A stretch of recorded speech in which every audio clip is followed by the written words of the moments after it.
Well, good morning, basketball fans, and welcome to the Saturday morning cocktail tip-off. We've got some big games on the slate today. We've got Alabama headed over to Gonzaga, and we've got your Ole Miss Rebels heading, I guess, either heading or playing Memphis. Who cares about this shit? I'm just joking. This is a cocktail kickoff, guys. It's football. It is championship week.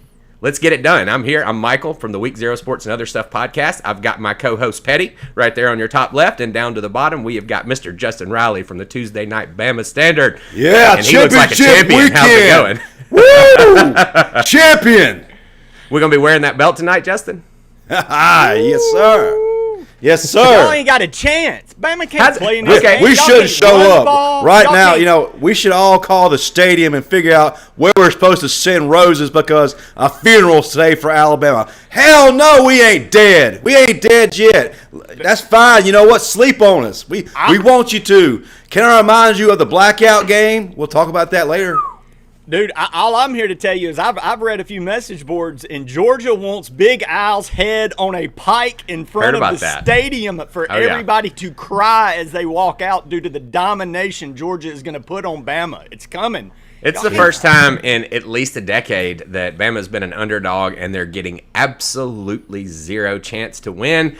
And y'all never that's a situation I like. Y'all never win in those situations. Oh, Petty, what is that you got in your hand right there? What is that you got in your hand? Is that is that Bloody Mary number 1? We've got it, guys. Look at the bottom right corner of your screen. We got Petty's Bloody Mary count going now.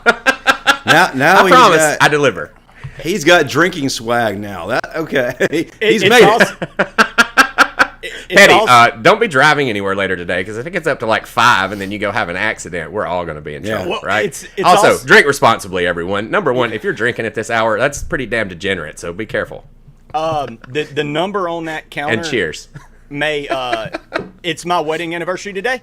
17 years. Happy anniversary, Petty. The number on that counter may dictate if another one happens. So I might need to be, I got to be on my best behavior. You got to keep it a little tender, huh? Are you saying you need to drink because it's your anniversary? What? Hey, now, don't be putting words in my mouth. Well, just listen, guys. Before we digress completely into just no man's land, let's talk about my little joke at the beginning. The Saturday morning cocktail tip-off. That might be a thing. Y'all pay attention. We're starting to watch basketball. We're testing out the WTF lines over on the basketball, and we're 1-0 on those things right now. But we're not going to publicize them until we figure out kind of how it works. But keep your eyes peeled if you like college basketball, because it's going to be a good year if you're a Bama fan. And he's not joking, man. Look, I know we're joking about the games today. My Rebels aren't playing. I'll be watching us probably get our butts kicked by Memphis. And later tonight, I'll be checking out that Bama-Gonzaga game. That's a big – let's hope it's not a consolation prize. Let's just hope it's dessert. Lord, yes. Dessert. Dessert. That's what we're looking for. Well, speaking of championship weekend, it's already kind of underway, right? We had the first domino to fall last night. Ooh. And that was in the Pac-12 championship, which kicked off about 8 o'clock Eastern. We had Oregon heading to Utah, and we called this a WTF, but we forgot our biggest rule in WTFs. It's rivalry games, and championship games can never be WTFs. So throw that out. We got an 0-1 on that one last night. Whoops. But Utah did exactly what they did during that first meeting, huh? Did you guys get a chance to watch that game? It's surprising to me that at one time we were trying to make a viable argument that Oregon should be in the top 4 of the playoff race. And my gosh, not once, but now twice, they've gotten boat raced by Utah. Well, I'm going to point out a pattern that I don't know if you guys have noticed, but it seems like anytime anybody beats Ohio State, they jump as high as they possibly can. Is that correct? Do we feel like beating Ohio State is the biggest achievement that any team can do every year? And that means you get to be in the top 4, right? Yeah, it's one of the ultimate measuring sticks is if you knock off big Ohio State. I tell you what shocked me about that game was the physicality. Cristobal, one of the things, and everybody still has it in their mind that Oregon's a finesse team because of the history. But, if you've watched them the past couple of years, Cristobal's actually turned them into a physical football team. Mm-hmm. And they got out-physical last night. They got very much out-physical by Utah. Utah, it almost looked like they weren't even in the game. I don't know. And I've gotten burned on this a few times, but I'm not sure if Cristobal's head may not be completely out of Oregon and down in the Miami situation. Well, look, I don't want to give Justin any PTSD here because it kind of gives it to me a little bit talking about it. But Utah's not the team you want to pick up at the end of the season any year, it seems like, because we did it once. And it did not work out well. Especially if you're not motivated to play that game. Oh, yeah. Yeah, very interesting. I think at some point yesterday, Cristobal gave the "Carry Me Out in the Pine Box" speech in regards to going to Miami. Of course, we know. Yes, of course, we all know how well that turned out for one Lincoln Riley last week. Sure. But interesting comment I saw last night that we clearly see that Kyle Whittingham is a head coach and Mario Cristobal is just a recruiter. Yeah, I saw that little comment. I was like, wow, which is true because Cristobal, in all fairness, has had some great recruiting classes come through there, had some talent come through there, and hasn't really escalated to the upper echelon of college football. Well, they thought he did earlier in the year. Boy, his stock couldn't have been any hotter. Like Michael said, after that Ohio State game, he was the shining star in the sport. And yeah, the 2 Utah waxings later, and the chaos in Miami piques my interest because of the name on the shirt I'm wearing, because Kiffin's name is attached to it, and there's people down in Miami that adamantly believe that if that Kiffin has some real interest in it, and I know the whole love for the beach or whatever. But man, it's interesting with Cristobal. You're saying the Pine Box. Can I make one point about the Kiffin before we jump off that? Because I really like what you're saying there, and I just want to give Ole Miss Nation a little bit of comfort here. Okay, Kiffin has been complaining. Not necessarily complaining, but asking for more fan support, and he's been getting that at Ole Miss. The stadium's been more full lately. Y'all been coming through for him, right? Yeah. How do you think that's going to work out in Miami, where they only seat about 20,000 in their friggin' stadium? I mean, I'm obviously exaggerating a little bit, but they don't have but like 3,000 or 4,000 students. Yeah. It's a very small campus. The fan base is only excited if they're winning, much like it is over in USC, and we're going to talk about that in just a second. But I don't feel like Kiffin is going to up and vanish after 2 seasons at Ole Miss. No. He's not going to leave until he has topped out. And you know what? A perfect example of topping out is Brian Kelly. And did anyone ever think you could top out at Notre Dame? No, man, you wouldn't have 20 years ago. And that I get, but kind of, it's a funny thing you brought up Notre Dame, because Miami, once upon a time, 1985 through 2000, it might have been the deal. But in the SEC right now, even Ole Miss is a football team, is a better program. They got more money support, more fan support. You brought up that Miami only has 3,000 people. There's a divide. The alumni the boosters want them to be the U, and the alumni wants them to be, a Vanderbilt type school with their 3,000. And like you said, going back to, oh God, man, you made a great point about the fans, the fans, and not support, but no, another team from. Damn, I just completely. That's okay. It is, and let me look at the clock because I know you're not very good at those, Petty. It is 9:39 a.m. Eastern time, so it's okay to flub a little bit, No, you. Oh man, you made a point. Oh, Notre Dame. So in Brian Kelly leaving, I knew I was getting back to a point. Those programs, I think our generation holds those programs in a different esteem, and I don't think, like you said, I think Ole Miss fans are kind of nervous because we grew up with that Miami, and here you got Brian Kelly leaving Notre Dame, who everybody thought, who still they try to put in the Final Four when they beat nobody, has finally said, you know what? I can't do this at Notre Dame. I got to go somewhere else. I'm going to make a big point for you. When Brian Kelly thought he needed more, where did he go? He didn't go to the ACC. He came to the SEC. And guess where Lane Kiffin already lives? Unless he gets an offer over at, Tuscaloosa, that's right. I don't think he's even going to look away. That's right. I don't think so either. Funny you say that he looked at the SEC. He also didn't look out west. Right. So speaking of looking out west, and this is something we talked about a little bit in our pod on Thursday, Petty, and I've changed my mind a little bit since that podcast because, in general, I do believe that the majority of coaches are these alpha types who really think that they can beat anybody given the resources. And I'm pretty sure the only reason Brian Kelly is headed to LSU is because he thinks he can beat Saban when he can get the talent, because he's ran up against Saban a couple times and just got completely bulldozed, right? And I don't think he likes that. And I think that's just a testament to Notre Dame and them. They do have a little bit more limitations on how they can bring players in, than other schools and stuff like that. So I feel like he felt like he had a ceiling that he had hit there at Notre Dame, and that's why he came in. Now, Lincoln Riley, on the other hand, who I assumed kind of might be an alpha guy, because most coaches at that level are, clearly is running scared, because I was listening to a commentator who's not my favorite but makes good points sometimes, Mr. Greg McElroy, and he actually mentioned that Lincoln Riley was against the move to the SEC by OU, and that was the start of the friction with that program. And him being a Pirate disciple, and God knows what's going to come out of his mouth and everything, I don't know that he is that alpha type, and I think he might be running to USC because he thinks it's easier.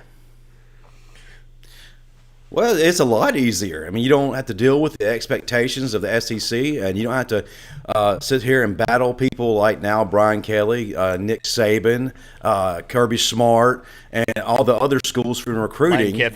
Lane Kiffin. Where in the Pac-12, you really are just having to battle Mario Cristobal and maybe a few other upstarts every now and then. But, I mean, USC can be the top dog again. They can be the face of the conference. They're a battle that people aren't really thinking about right now, and that's a battle that Lane Kiffin didn't win, that Steve Sarkisian didn't win, that Coach O didn't win. That's the battle against those boosters, and they're going to want immediate success in what is a incredible rebuilding program. Like, going to LSU is not nearly as big a rebuild as going to USC. And do we think of Lincoln Riley?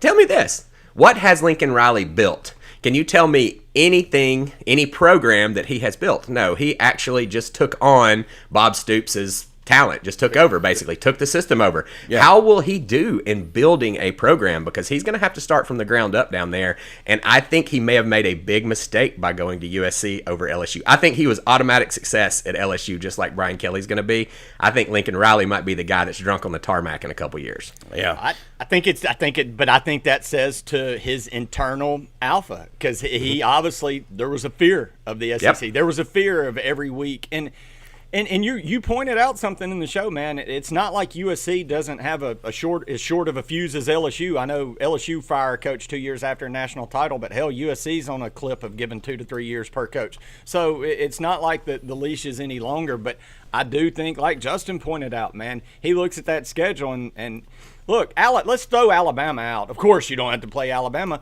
You don't have to play freaking Mississippi State after you've played Alabama and Georgia and Florida and now Texas and Oklahoma and Texas A&M. You also get Ole Miss and Lane Kiffin and Mike Leach's crazy offense. And, teams that are – there's all but Vanderbilt going to a bowl game. And I know the Pac-12 is competitive, but it ain't that competitive. Well, hey, before we go any further, guys, I've got to stop and say thanks to our viewers right now. Yep. We've got a few viewers on. They're coming in. They're saying roll tide. It looks like everybody's pretty damn excited about this championship game coming up. If you guys could, go ahead and drop down at the bottom and hit that like button for us. It helps us out a ton. And if you're not already subscribed, go ahead and subscribe so you get the alerts when we go live. We will start going live a little less predictable at some point when cool things happen and stuff like that. So you're going to want to be on that. So just don't forget to hit that like button for us down there. You know how quick you can do it? You can do it as quick as I can take a sip of this drink. Oh, quick as Petty can get to Bloody Mary number 2. Yeah, that's right. That's right. Let's make it a contest. Shout out to Motherfucker Jones, always here. We've got a new person that we haven't seen very often. SPH Huntsville, Thunderstruck, Roll Tide guys. Good morning. And Trita Raby. I think I said that properly. Anitra, there you go. Yeah, I'm a terrible reader. Reading's not my strong suit. So thank you guys for coming in. We appreciate you. Hey, Thunderstruck, I assume that is because of what the Thunderstruck that Bama runs out to. I'm going to tell you something, man. You might want to change that to Harvester of Sorrow, because when Bama comes out in the second half to Harvester of Sorrow, I'm not going to lie, that gives me some special kind of feels as an old school Metallica fan, but also knowing what that song means and what you're telling the other team. Anger, misery, you're going to suffer unto me. Boy, what a badass. I don't know if y'all have noticed that. I get into the Virginia Tech running on the Intersand, man. I love entrances. Bama's halftime entrance to Harvester of Sorrow has really ramped up the game. It's pretty badass. Well, listen, guys, also, while we're talking to the fans out there really quick, I don't know if you guys know this or if you saw it in our promos, but we've got a pretty special guest today who was a part of that blackout game and who also put on a show during one of our bowl games one time. So we're really excited for Mr. Nakita Stover to join us a little later. He's going to be in about 10:30 Eastern. That's 9:30 Central for all you guys. A little bit, closer to the moon from us, I guess. Further from the sun. There you go. Not closer to the moon. The moon, that thing's everywhere. All right. Y'all just need to worry about Gonzaga because y'all ain't got a chance in this SEC championship. That's right. No shot. The Kobe Dean. It's over, son. Oh, yeah. We're not going to be able to do anything with that. They got a quarterback that can go 12 for 24 for 120 yards all day long. And still win a game 47-6. Man. So, look, guys, we're going to really get deep into this Bama-Georgia game, especially when we get our guest on. That's why I was bringing that up. We're kind of teasing it a little bit and getting in there, but we're going to talk about the rest of the day's slate before our guest gets here. So bear with us while we talk about the rest of college football, but hang in there. It won't be long until we get to the good stuff. And, man, we've got some good insights for you. I've got some stats that are going to make my Bama friends happy, so make sure you're here for that one. But let's talk about our first game of the day today, guys. Okay. And I'm going to start with the weakest stuff and kind of work my way in when we've got two games starting at the same time. We got the Mac coming in. Mac's badass. We all love the Mac. Tuesday night Maction. Turn up Mac. All right, so we got Mac Kent is, State. Degenerate's Delight. Degenerate's Delight. And also the league that I believe is going to be hurt by the NIL more than anybody else, because every time they have a good player, they're headed straight up to Ohio State or straight down to the SEC. Sorry, Mac. Hate that for you guys. Keep being you, though, because Tuesdays and Wednesday nights gambling is magical with you guys. Well, the pinnacle of action happens today at noon on ESPN, guys. Kent State versus Northern Illinois. We got Northern Illinois is a 3-point underdog, over-under 74.5, so they're expecting some fireworks. Petty, you're our local Maction guru. Talk to me about this. Who's got the edge? Southern Illinois is the kind of long-time power of the MAC, so it's kind of shocking that they're the dogs today. So that should get your eyes open. But Kent, who I know that they're 7-4, have a little worse record. I also think Kent may have played a rougher schedule to open up, so some of those fours might be some of those big-ass teams that they play to open the deal. But if you look, they've been really good offensively and defensively lately. Also, they're popping out some uniforms from their last championship, these powder blue jerseys with these yellow helmets that are badass. Anytime you go with a special uniform, you know the kids get a little pumped. I don't know if that has anything to do with it. I am going with Nick Saban's alma mater and the Kent State Flashes in this game. Well, before that, I was going to actually look at analyzing the teams, but you just reminded me that's Nick Saban's alma mater, and I can't bet against them. That's like betting against Bama. I wouldn't care if we were, 5-point favorites today. I'd still take them, even though I know that'd be a dumb bet. It's just principle. It's Nick Saban you. Yeah, they're the Golden Flashes. They're bringing a sport to the game. Well, they also are a favorite. So Northern Illinois is a pretty scrappy football team. I've watched them a few times this year. They have strengths and glaring weaknesses. So I guess you're going to get to see a lot of scoring and a lot of fun today, because they're a little weak in the middle on that defense over there. And I haven't seen Kent State, so I'll probably flip this one on for a little bit, because what's going up against it is going to be a defensive battle that's not going to be a lot of fun to watch today, guys. God, and that's think going of to be what you just said. Wow, you're right. A defensive battle in the Big 12 championship. What twilight zone are we in? What? They played defensive defense battle there? The two best defenses in the league are meeting in the championship. That's over the top of that Oklahoma team that Leak and Riley jumped on for greener pastures or golder pastures or garnet or whatever the hell they are down there. But look, guys, Mike Gundy, he's a man. He's probably 50 by now. He is he's serious about defense down there. Have you guys looked into this 6-point spread? I believe it was 5.5 earlier in the week, and it seems to be ticking up toward Okie State. Now, I picked Okie State, but that's subject to change before noon. What do you guys think? Talk me out of it. I can't. Can't. The trends are, it's like you said, man, in a world where we've spent a decade making fun of the Big 12 not having any defenses, and Baylor and Oklahoma State being at the height of that, the over-under in this game's 46, and it's probably pretty solid. These teams met up at the 1st of October, and Oklahoma State beat them 24-14. Well, look, man, a lot of times you're like, oh, it's hard to beat a team twice. Well, that was a 3-point game going into the last drive, too, so keep in mind this was a close game. But also, I always say, man, beating a team twice is tough, and then Utah just beat the ever-loving shit out of Oregon. Exactly. No, that's almost like makes me think, okay, I've got to pick Oklahoma State, because it looks like things are going to happen like they happened previously right now. We've got our first piece of data. Exactly. It was a mirror image of the first time that Oregon and Utah played. Are we going to get that same thing today? Well, and if you look at trends, man, how the teams have been playing since Baylor, the defensive teams are going to play a lot of close games, but it seems like Oklahoma State's got that defense that pulls away at the end versus winning by 3 or 4. They seem to win by 10-14 because of what their defense is doing. That would make me lean Okie State. And look, man, Okie State's got more to play for in this. Baylor can't play for the championship. I think there's no letdown in Okie State today, because this gives them a shot at the Final Four. So what you're saying is Baylor essentially has nothing to lose, but then again, also Okie State also has been playing with a little bit of fire in their tank lately. Yeah, they have. Look, what I'm going to tell you is normally in defensive battle games, when there's more than 3 points given away, I usually just take the points. But having exactly what Petty said, if you've watched this Oklahoma State team, they play solid defense throughout the game, but then in the third and fourth quarter, they really start locking down. And that's kind of odd because a lot of times defenses get tired in this day and age after they get to 80, 90 plays or whatever. And it seems like Okie State just gets tougher. And that's the reason why. I mean, if you want to take a fun line, I haven't looked at it, but I bet you could get that fourth quarter Okie State line and make a little money today. Again, haven't looked at it, but it's probably something to check into. That's where I'm leaning. Hope it's right, because God knows we've got thousands of points on all this shit. Good Lord. The pick'em went crazy this week. Jesus. So, yeah. And also, trying to give away opposite picks from the pick'em so everybody gets confused, right? So you really don't know what I'm thinking out there. Oh, yeah. I'm on Baylor. I'm in striking distance for second place. The lead's taken over by a guy, we'll just call him Dan B, who's killing everybody's ass right now. So shout out to Dan if you're listening. You're probably not, because you hate Alabama. So for those who don't know or are new, we're in this, me, Michael, and a bunch of there's like a 75-man pick'em league that goes all throughout the year, and it's getting down to the nitty-gritty. And people can tag games to make them worth more points than just a regular point. Well, we're at the last week, and every damn game in our league's tagged. So this week is going to just be – it's like Saturday. It's going to flush me out of the top 5 all the way down to mediocrity, I'm pretty sure. Or put you at first. It could be crazy. So if you hear us rambling on these picks you don't know about, that's what we're talking about. All right, so noon, ABC. Back to the games. That's over under 46. That should tell you what kind of a defensive battle they're expecting here, guys. 24-22, 26-20, 27-15, something like that, right? Yeah. I'm thinking, man, it may be a mirror. You're looking at a 27-17 game.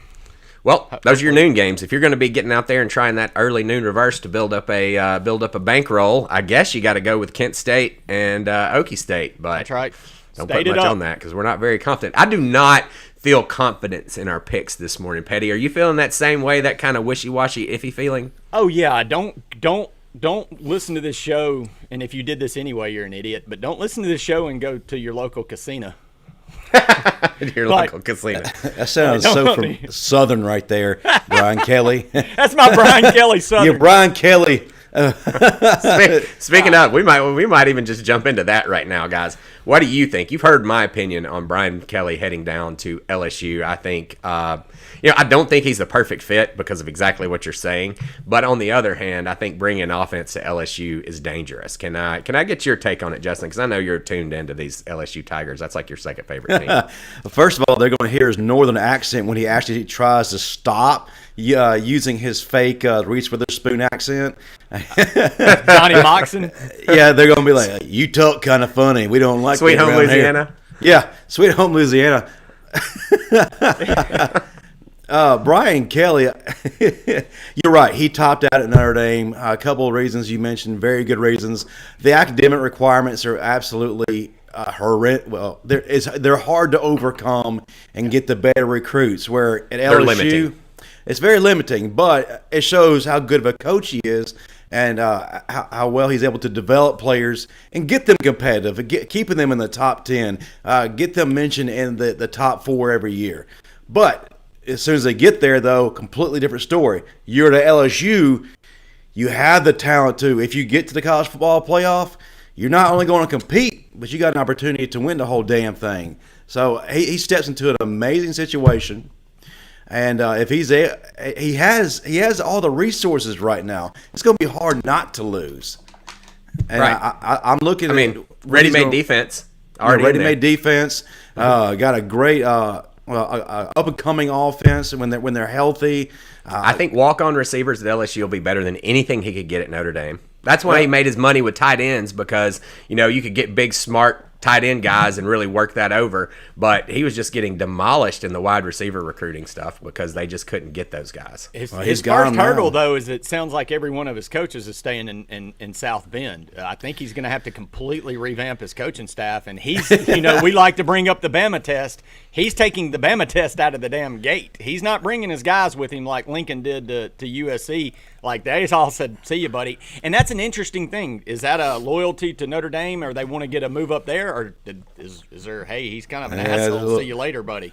Well, here's the other thing, too. While he's begging for coaches, he just fired a longtime strength and conditioning assistant of LSU. Timmy Moffitt. Yeah, Timmy Moffitt, a staple of that football program. Oh, Timmy Moffitt that's where Cochran came from. That's where all those guys came from, is that Timmy Moffitt system down at LSU that started when Saban was down there. Mm-hmm. And so which we have, in defense, which we have gone away with because it's an injury factory.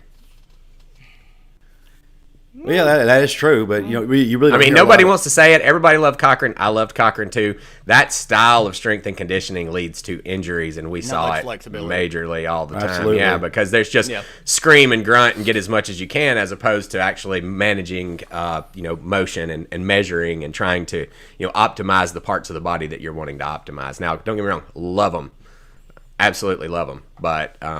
I think the new, was it, how do you say his name? Matt Rhea, I don't know how to pronounce it properly. Matt Rhea, yeah. I think what he's doing is infinitely better. It's a top notch. It's the equivalent of Moneyball in pick choosing players to me. But it's going to be interesting to see how he's able to recruit against the heavyweights of the SEC. At Notre Dame, they're independent, so they don't have to deal with competing against other big name schools. At the SEC, man, just in your side of the conference alone, man, it's hellacious. So, what are you going to do, Brian Kelly, when you happen to go against the GOAT? Here's the thing Lane I'm going to tell Kiffin? you. Brian Kelly impressed me during one of his biggest defeats, and that was the first time we met them, either, I guess it was the national championship game in maybe 2012, somewhere in that range. And the first half was men against boys. And one thing about Brian Kelly is he will not blow smoke up your ass. He's going to tell you what he thinks. And they asked him, how are you going to handle Bama in the second half? And he's like, well, if they don't come out in the second half, we might have a chance. And I love it when you see that, say what you want to say about Joe Paterno with all the things that went out to the side, because I know there's a lot of bad stuff on that side. But if you just look at, his coaching, he was a pretty damn good coach for a long time, and he was the only other coach that I ever saw that came out like that when he was outmatched and said, we're outmatched. And basically when Alabama was heading up to Penn State to play them, and he's like, next year they can find another sucker. Spurrier would do it. Yeah, and Spurrier would do it too. But those are great coaches, are very honest with themselves. And Brian Kelly's honest with himself. And all this crap aside, the dude's going to go in there. He's built programs. He's built Cincinnati. He built Notre Dame from trash. The dude's going to come in there and he's going to build it. I hate to say this. I believe in him. I don't want to cheer for him because, number one, I have plenty of reasons not to. Oh, yeah.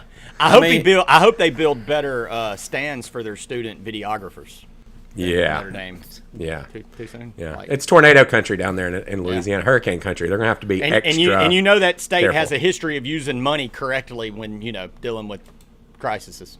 Sorry. We had a little debate going on in our comments over here about whether or not Bama had 10 first rounders in 2 years, and true enough, they did. To SBH Huntsville, I wanted to comment on that. That's one of the most shocking things. One of the things we always talk about on our show, SBH. I know you're on Justin's a lot, but a term I like to throw around as an Ole Miss fan that I get to witness from afar is the Bama test. The Bama test is something you guys deal with all the time, and that's, the turning door of coaches. That's the revolving door of players constantly going to the NFL. And year after year, y'all always pass it. I'll say this is the first year, and not saying pass it, you're 9-1 and you're in a playoff game today against Georgia. You're passing. You're a badass team. I will say, man, I don't think we took for granted how awesome Ruggs, Judy, Smitty, all those guys were. Waddle. I don't think we took it for granted, but man, it is. I think we did expect. Hey, it's Alabama. They're going to replace them with more 4 and 5 stars, and they're going to be just like those guys. Yeah, and Mechie is great, and Williams is a game changer and can stretch the field.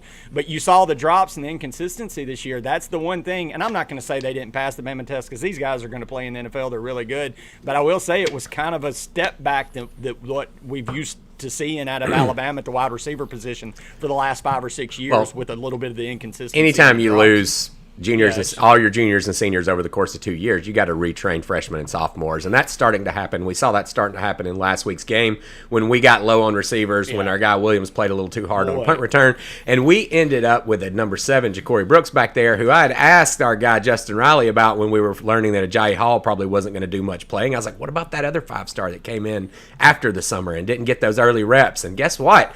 He blew a play, just about one play before he scored the game-tying touchdown, right? Y'all saw him run the wrong route on that one. And get a ball thrown out to the middle of nowhere. Well, damn it. Hey, our quarterback believed in him. Bryce said, "Look, dude, go do it again. That was open. Let's do it. Let's get that. Still let's there. get that tutty." And they did it. And they did it, man.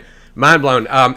First off, we're very lucky that 2 of the 3 of the people here are actually on this week, because it takes a little while to get over a massive coronary event, and that's what was going on for the last few days in my life. Listen, man.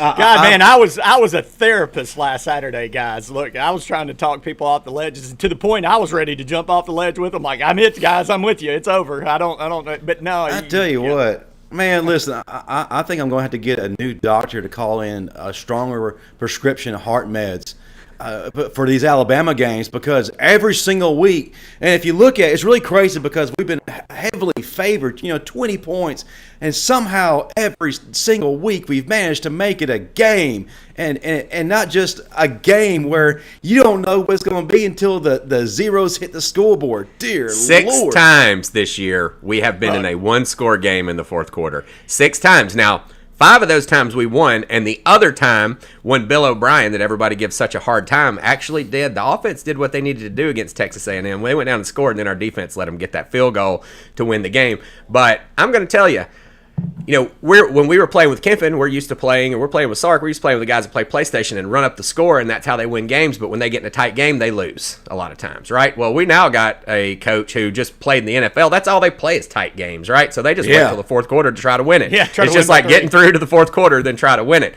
So we're just not used to this style of football, but it also works.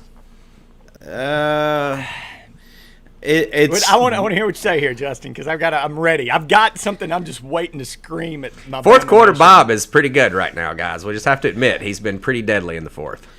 But at some point, you do want to see some separation. You do want to see mismatches. And we don't have any. First off, our receivers aren't getting as open as they have been. However, Mac Jones, great quarterback, but got to throw to a lot of open people. Bryce is having to put it in holes this big right now, too. Right.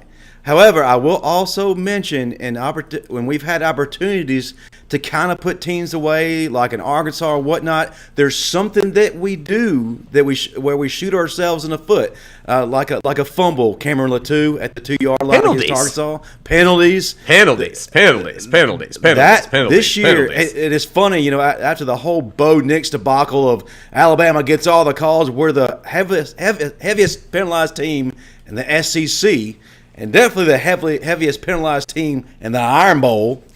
Okay, so there was a guy that did an analysis. Check this out. This was wonderful, and I saw this on Reddit. A guy went and did an in-depth analysis of penalty calling and all this to try to prove that Michigan gets screwed on plays. Well, it did show Michigan was a tiny, tiny bit of an outlier from the side, that they weren't kind of getting the calls. But the funny thing was there was this one team sitting way out here, and it was Alabama. They were so far away from everybody else. So the illusion that Bama gets the calls, let me show you a few plays.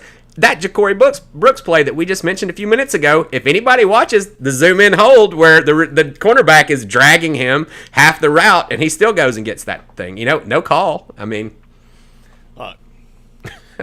Listen, man, several plays, Jameson Williams was just tackled, being jerked, and That's why he was ready to hit somebody when he got a chance. Well, yeah, I mean, he was obviously pissed off, and I will be too, because he was getting just beat up the entire time he was there, and nothing's being called. I mean, hey, well, you know what else? He wasn't ready for the Iron Bowl. How many people come to Alabama and really know how big that game is? That's why I stand that the reason Auburn gets us so often is because most of their players are from Alabama, and they know what's coming. They care. Their motivation is at 110 the whole week, and these players that are coming from different areas have no idea what they're getting into till the second or third quarter, and they get used to the vitriol and everything that's going on out there. You know what I mean? Good question. That is a fabulous question. I may say the offensive line. If I have to go with a specific player, I'm going to go with O-line, Landon Dickerson more specifically. I mean, that guy was the alpha of that offensive line. He was the fire starter. He had some shit in his tank. He was passionate, and that's something we definitely need. He provided stability to that offensive line, which is something right now we have very little of, other than from Evan Neal. And look, in a day, and this is going to be shocking to Bama fans, man. Bama, it's funny, it's a reversal. I think the matchup actually plays so much in y'all's favor defensively. Y'all's weakness has been in the secondary this year a little bit, but y'all been able to stop the damn run, and that's what Georgia does. So your strengths there. Yeah, man, I think Bama's can we stop their run? That's really it. Without the offensive line that y'all had last year, y'all are going to have to take offensively somewhat of an Ole Miss role. Y'all aren't going to run straight at Georgia today, but y'all do have the talent at quarterback. Y'all do have the talent out on the edges to get a little creative and get those guys in space. So I definitely say offensive line, because without it, you're going to have to be more creative than when Bama could just line up with LSU or anybody in college football and say, all right, you want to go mano-a-mano for 60 minutes? We'll do that, and by the end of it, we're going to beat you because we're going to wear your ass down. It's going to be a little different today. Guys, I hate to say this. I think y'all are missing a glaringly obvious thing. There's something we need so bad right now. We got half of an offensive line, okay? We may not have the whole one, and the other half's kind of coming together. What we don't have is a damn game-breaking running back, and I would give anything for Najee Harris to be back on my team right now. I think that would change the game. Now, you were talking about there was some embarrassment of riches. But then Bama has been running back you forever, but to go from Henry to Najee, which is kind of stupid, because B-Rob is awesome, man. I get what you're saying, though. You're wanting that guy. We need a game breaker. B-Rob, we need a Jacob. B-Rob is our Jacobs. We need a guy that can bust one open for a touchdown, and we don't really have that right now. But I don't think that Bill O'Brien is properly utilizing B-Rob or any of the other running backs either. So you kind of have to give a little bit there. Look, when you run 5 times into an offensive line and you get 0 yards, you can't complain when they stop running to the right side of the damn line then. You know that they were blitzing. They were run blitzing the left side the whole game to make sure we had to run to the right. You can't run into a run blitz. When you ran into it, you lost 2 yards on 4th and 2. Yeah, we ran right into it and lost 2 yards on 4th and 2. You cannot run into a run blitz in the SEC, period, the end, unless you're playing Vanderbilt. And that's what they did. Auburn was smart in their game plan, and they run blitz the strong side of our line. So every time Bryce got up there, he had to audible, and then he couldn't audible for the crowd. So it created a situation where we had a tough time on offense. Here's a freaking idea. How about we run some screens? I'll give you that. Oh, now I would. A screen would be nice. Give you that. Maybe, I don't know. I was just hoping for screens. I was sitting there, are we going to get a screen this time? Like, I'm just sitting there thinking, this is a great opportunity for a screen, and we didn't get a lot. Well, the funny thing, it was working back in the Florida game until McClellan went down, and then when McClellan went down, for whatever reason, it's like Bill O'Brien said, okay, we're going to quit all that. Have not seen a screen since. Right. Oh, first thing first, though, don't try running screens or bubbles against this UGA team today because they're standing there when you catch the ball. I've been watching these guys. Their linebackers are so aggressive. We have to do like misdirection screens on those guys if we're going to do it. But, yeah. Run the option with Jalen Milroe. Do something different. And that's one of the things that Bill O'Brien's going to have to do today. Taking Bryce Young out of the quarterback position would be the single dumbest thing that Alabama can do. I'm talking about like packages where you mix things up a little bit. Taking Bryce Young off the field makes us so predictable and so useless. I would not take him off the field under any circumstance. To me, obviously. You got to do something different, man. You got to be creative against this Georgia team instead of running that 1995 Techno Bowl all offense. You got to do is go back and watch. Go back and watch Auburn play Alabama when Gus Malzahn was there and show you how to run against an aggressive defense. The end. Misdirection, stand some guys in the way and run around them. You don't try to block these guys. You don't try to run them over because you can't. You know what I mean? Now, Evan Neal can go head up with any one of those guys, but I'm going to tell you something. It's going to be a little overwhelming if we try to just run straight into the teeth of anything. So you're wanting a Christian Larry jet sweep? Is that what you want? I'll take a jet sweep. I don't like trying to stretch the field running the ball against this Georgia team. I honestly don't like trying to establish the running game. I think you should establish the pass and create opportunities for runs in this game because they've shown nobody's going to run against them. Well, Huntsville made a comment here in the offensive line and sacks, and that's being one hell of a concern. Well, hopefully a trend in the second half of the Iron Bowl that we haven't seen all year out of Bryce is, look, man, as great as Bryce has been, he's still got a lot of shit to learn. He's still very young, but one of the things he's had a problem with this year is throwing the ball away and taking sacks. It did appear in the second half of the Iron Bowl he started getting rid of the ball. Maybe that's a trend. Maybe that's a positive sign to helping the offensive line out a little bit that he will get rid of it in this game. Because trust me, Georgia's going to bring pressure. Nakobe Dean and that linebacking crew and those defensive line are going to try to get pressure on the kid. I felt like in the second half of the Iron Bowl, it really clicked with him. Get rid of the damn ball. Quit taking. He started throwing over the blitz too, and that's what you got to do. Yeah. As a quarterback, when the blitz is coming at you, you've kind of got to play into that thing, and you've got to throw over it so that you can hit that weak spot of the field that they just left. And he finally started picking that up toward the end of the game, and we started moving the ball a lot better as well. I also think we saw better offensive line play when Seth McLaughlin came in. And believe it or not, when Chris Owens went back to right tackle, he actually played very well. So with those two guys, it started changing things up a little bit. But, yeah, Bryce has got to get the ball out very quick. We got to run some tempo against this Georgia team because if we do this drop-back stuff, Bryce tends to hold the ball a little too long. If you do that against Georgia, you're going to get murdered. So, yeah, We're going to have to get that ball out quick. I don't want to see him doing those funny-looking spin moves back there that quarterbacks like to do nowadays to get away from pressure. I just don't want to see any of that. I'd rather just go down, do whatever it takes. Don't do that. We got a point right here that I agree with in principle but disagree with in strategy. Milroe at running back position will be a quadruple threat since he has quarterback, and we could do a lot creatively. Yeah, creatively. Yes, we absolutely could, but I'm going to tell you something. I'm not into saving players, but I am into having a second string in case your first string goes down. And right now, our second string quarterback, Paul Tyson, ain't going to do it for us. So if Bryce goes down, we have no other shot but Milroe. Putting him in and getting him beat up at running back would be very effective, but I don't know if in the long-term strategy that's the best in case Bryce gets knocked out this game or in the next. Well, he's not saying to do it every play, but every now and then put that wrinkle in there to where you're keeping the defense honest and keeping them guessing. So if Milroe goes down, our offensive game plan would change drastically because we know we can't fall back on Tyson. So I think that would be scary, scary, scary. I mean, it would change the way we run the offense without him on the field if he went down. So I guess that's the pro and con of it or whatever, because I would like to see the ball in his hands too because he's a beast. So, that's my nerves on that one. But you got to have someone who's going to – more than likely, B-Rob is not going to go today. If he does, he's not 100%. But you're going to have someone who can give Trey Sanders a break and maybe be a little bit of a change-up as far as style, just to keep the Georgia defense honest. Again, somewhat of a twilight zone, man. A day where Bama's depleted at running back is shocking. And, I know injuries you can't expect, but this is not something I ever really expected. No, I mean when your third at one time was Eddie Lacy, and your third the next time was T.J. Yeldon.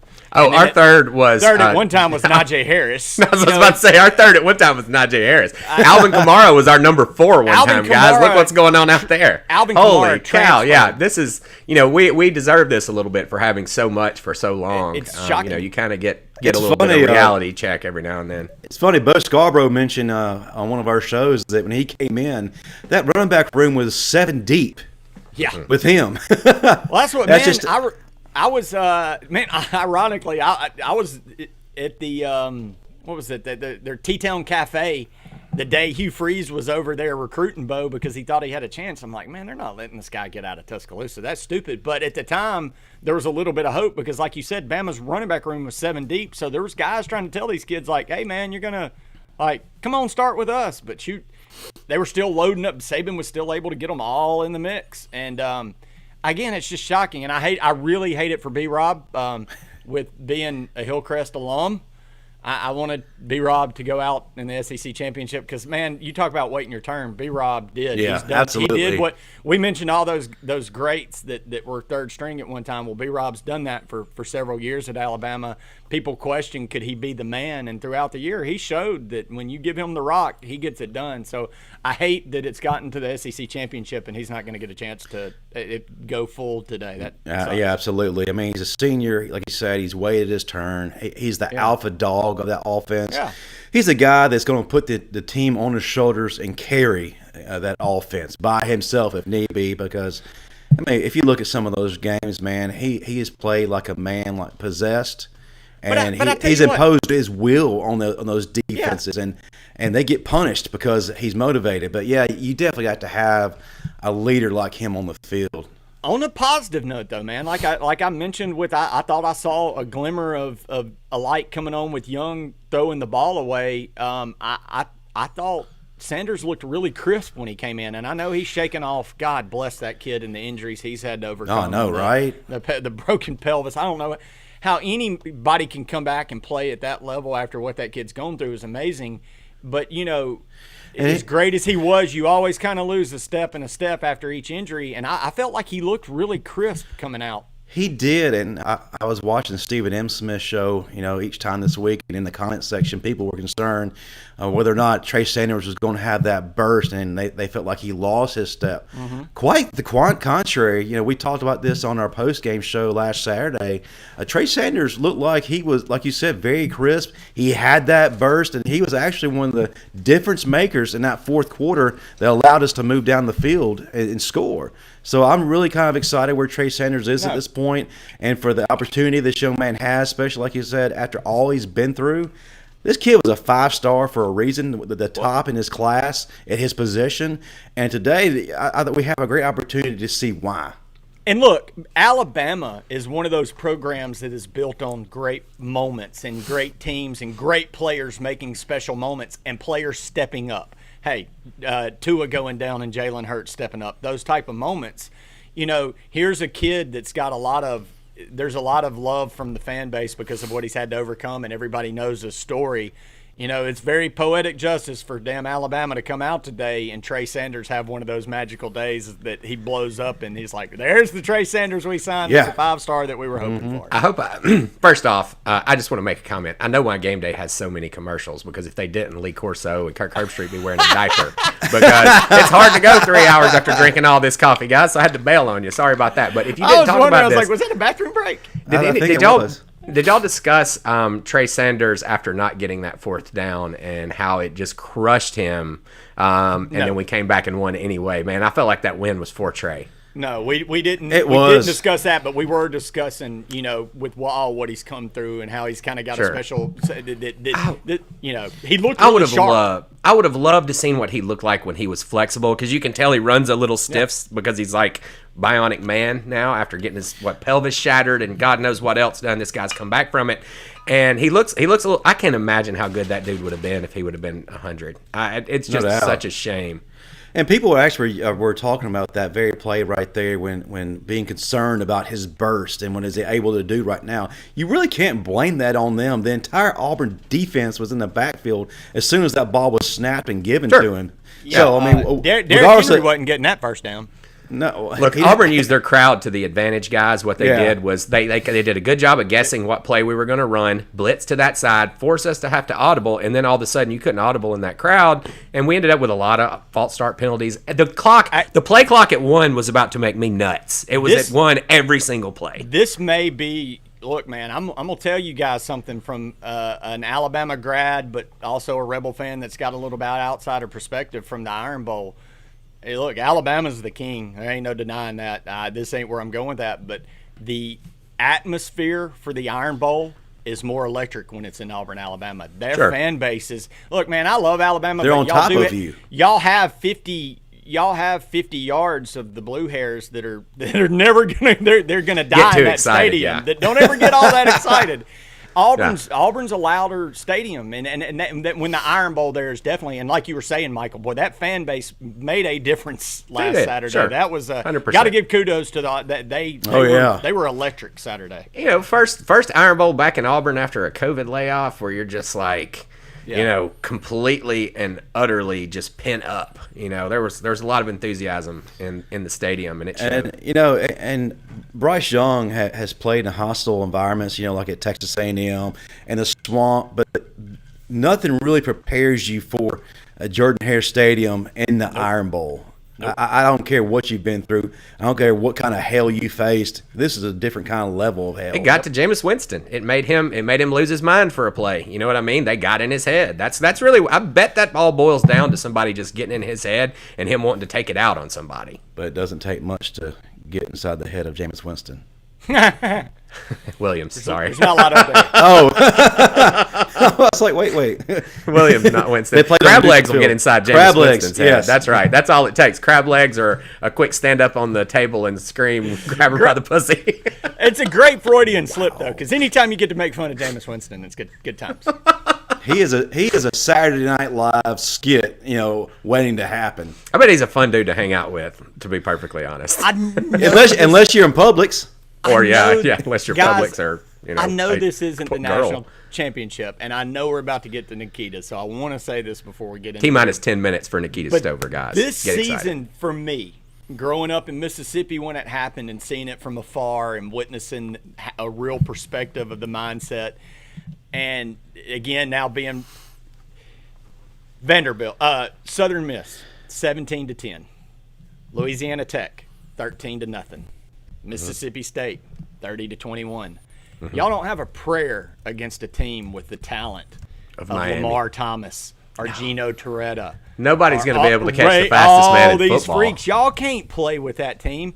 And, man, here's this year, Justin, where you've lost your shit every week because you struggle with Auburn. You lost to Texas A&M. All these games are tighter than you really want them to be. And here you are going into a week, and y'all really don't have a chance to win this game.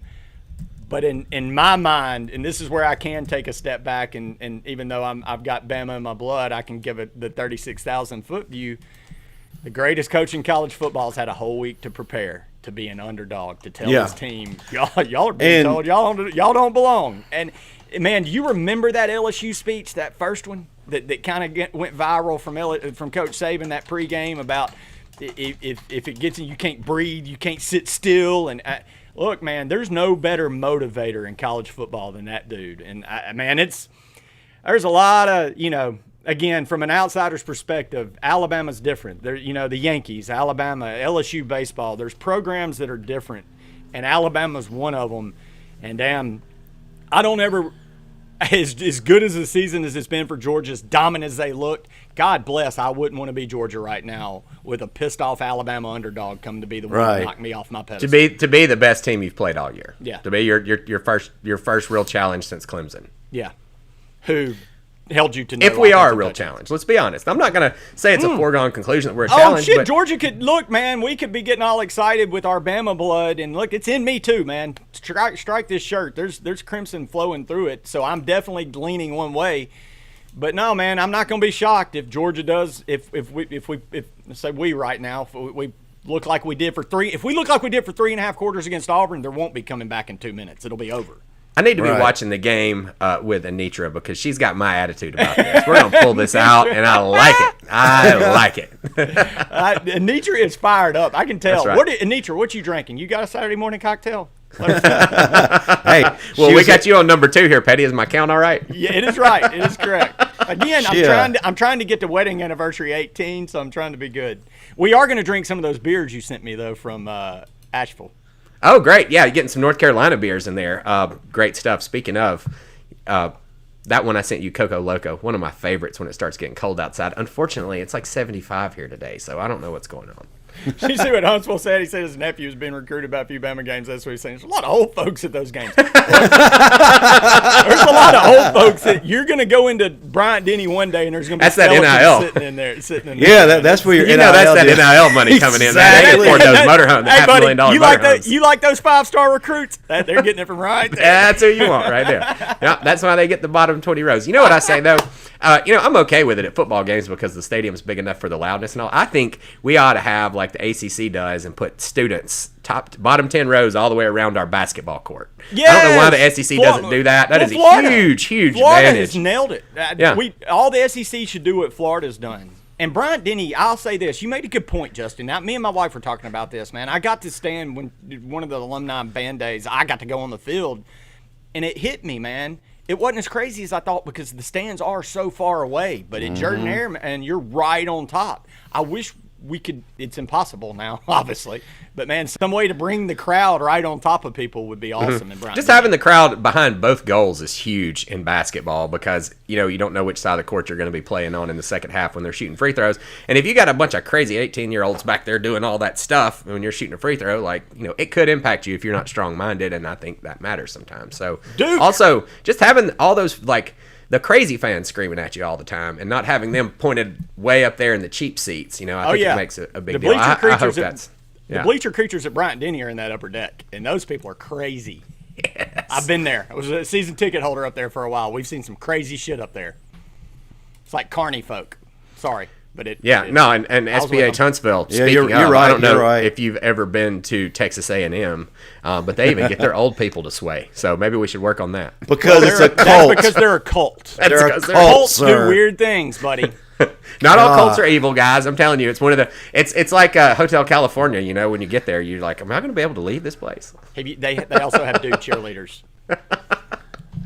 You did. Somebody brought up A&M. You've ripped the Band-Aid. We're going to talk about dude cheerleaders. That's it. Like the mascot for Texas A&M is not an Aggie for him. I'm pretty sure right then, Petty, you probably just upset about 3 focus groups.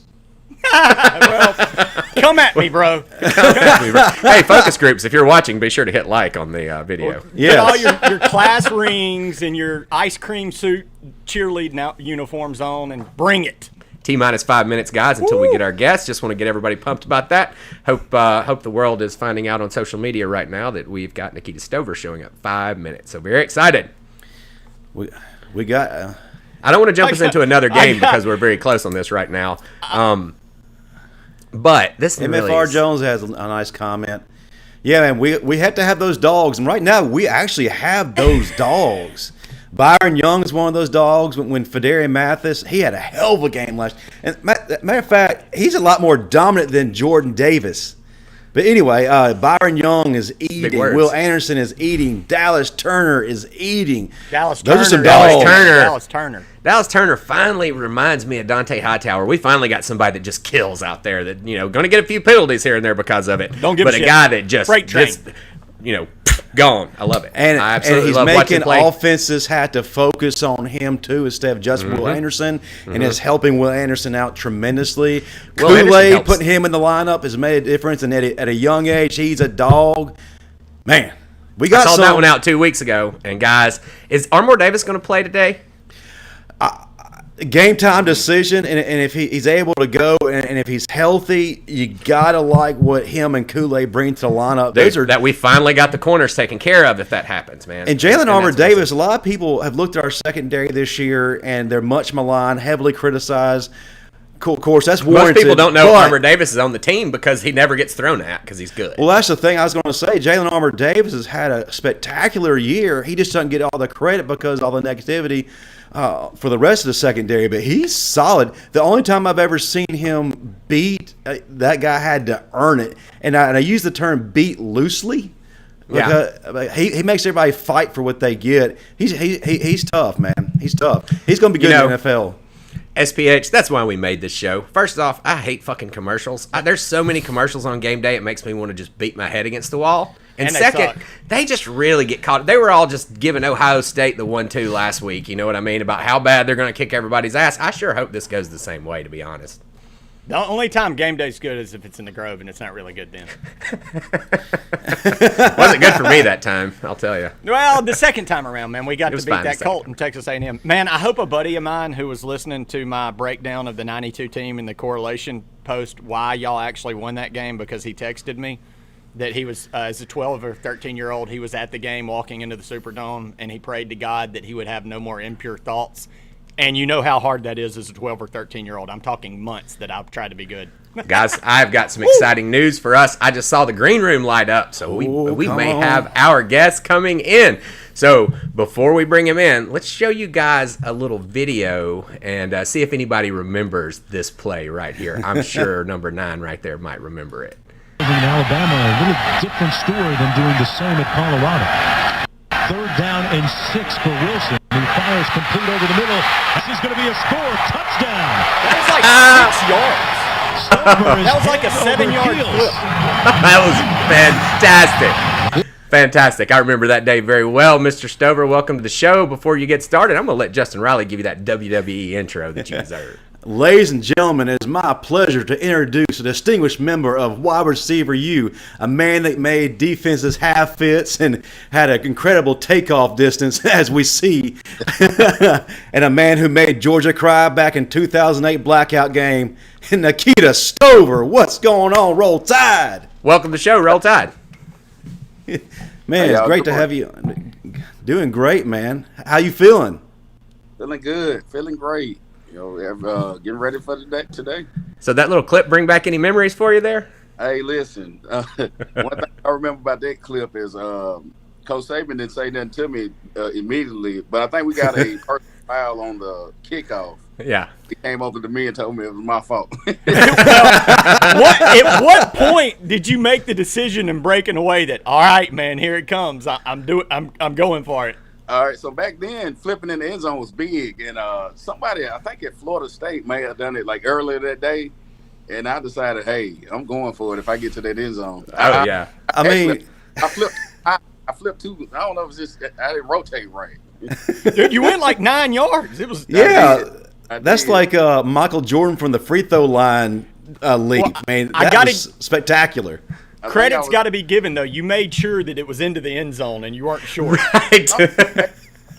Back then, I could jump pretty well, jump high and long jump. So I knew if I took off at about 4 or 5, I was going to land in the end zone. And look, this is not, everybody can clearly say this is not a small receiver for the University of Alabama. If anything, it was kind of the beginning of us getting these big old dudes that were just physical and stuff like that. And I know it was right when I was kind of getting into following recruiting and stuff like that. I was very excited when you were coming in because of those physical traits. And, man, did you ever kind of bring it to the table for us. That's great. Yeah, I actually, Mechie, everybody asked who their best, favorite receivers. My favorite receivers after I left was, Mechie, Darius Stewart. I like those guys. Yeah. You know what I'm saying? The bigger, like the block, big receivers. And hey, did you ever get a chance, like Mechie did in the Florida game, to play defense for a second after an interception? Did you ever get one of those hits? Yeah, I did. I think I had 2 tackles in my career. Nice. So I tackled each time. So yeah, I did. That's awesome. Like the hit he got, I didn't get, but hey, those are kind of rare. That guy wasn't looking either in his defense. Hey, I think how physical Mechie is, he probably would have hit him like that anyway. Oh yeah, 100%. Oh, absolutely.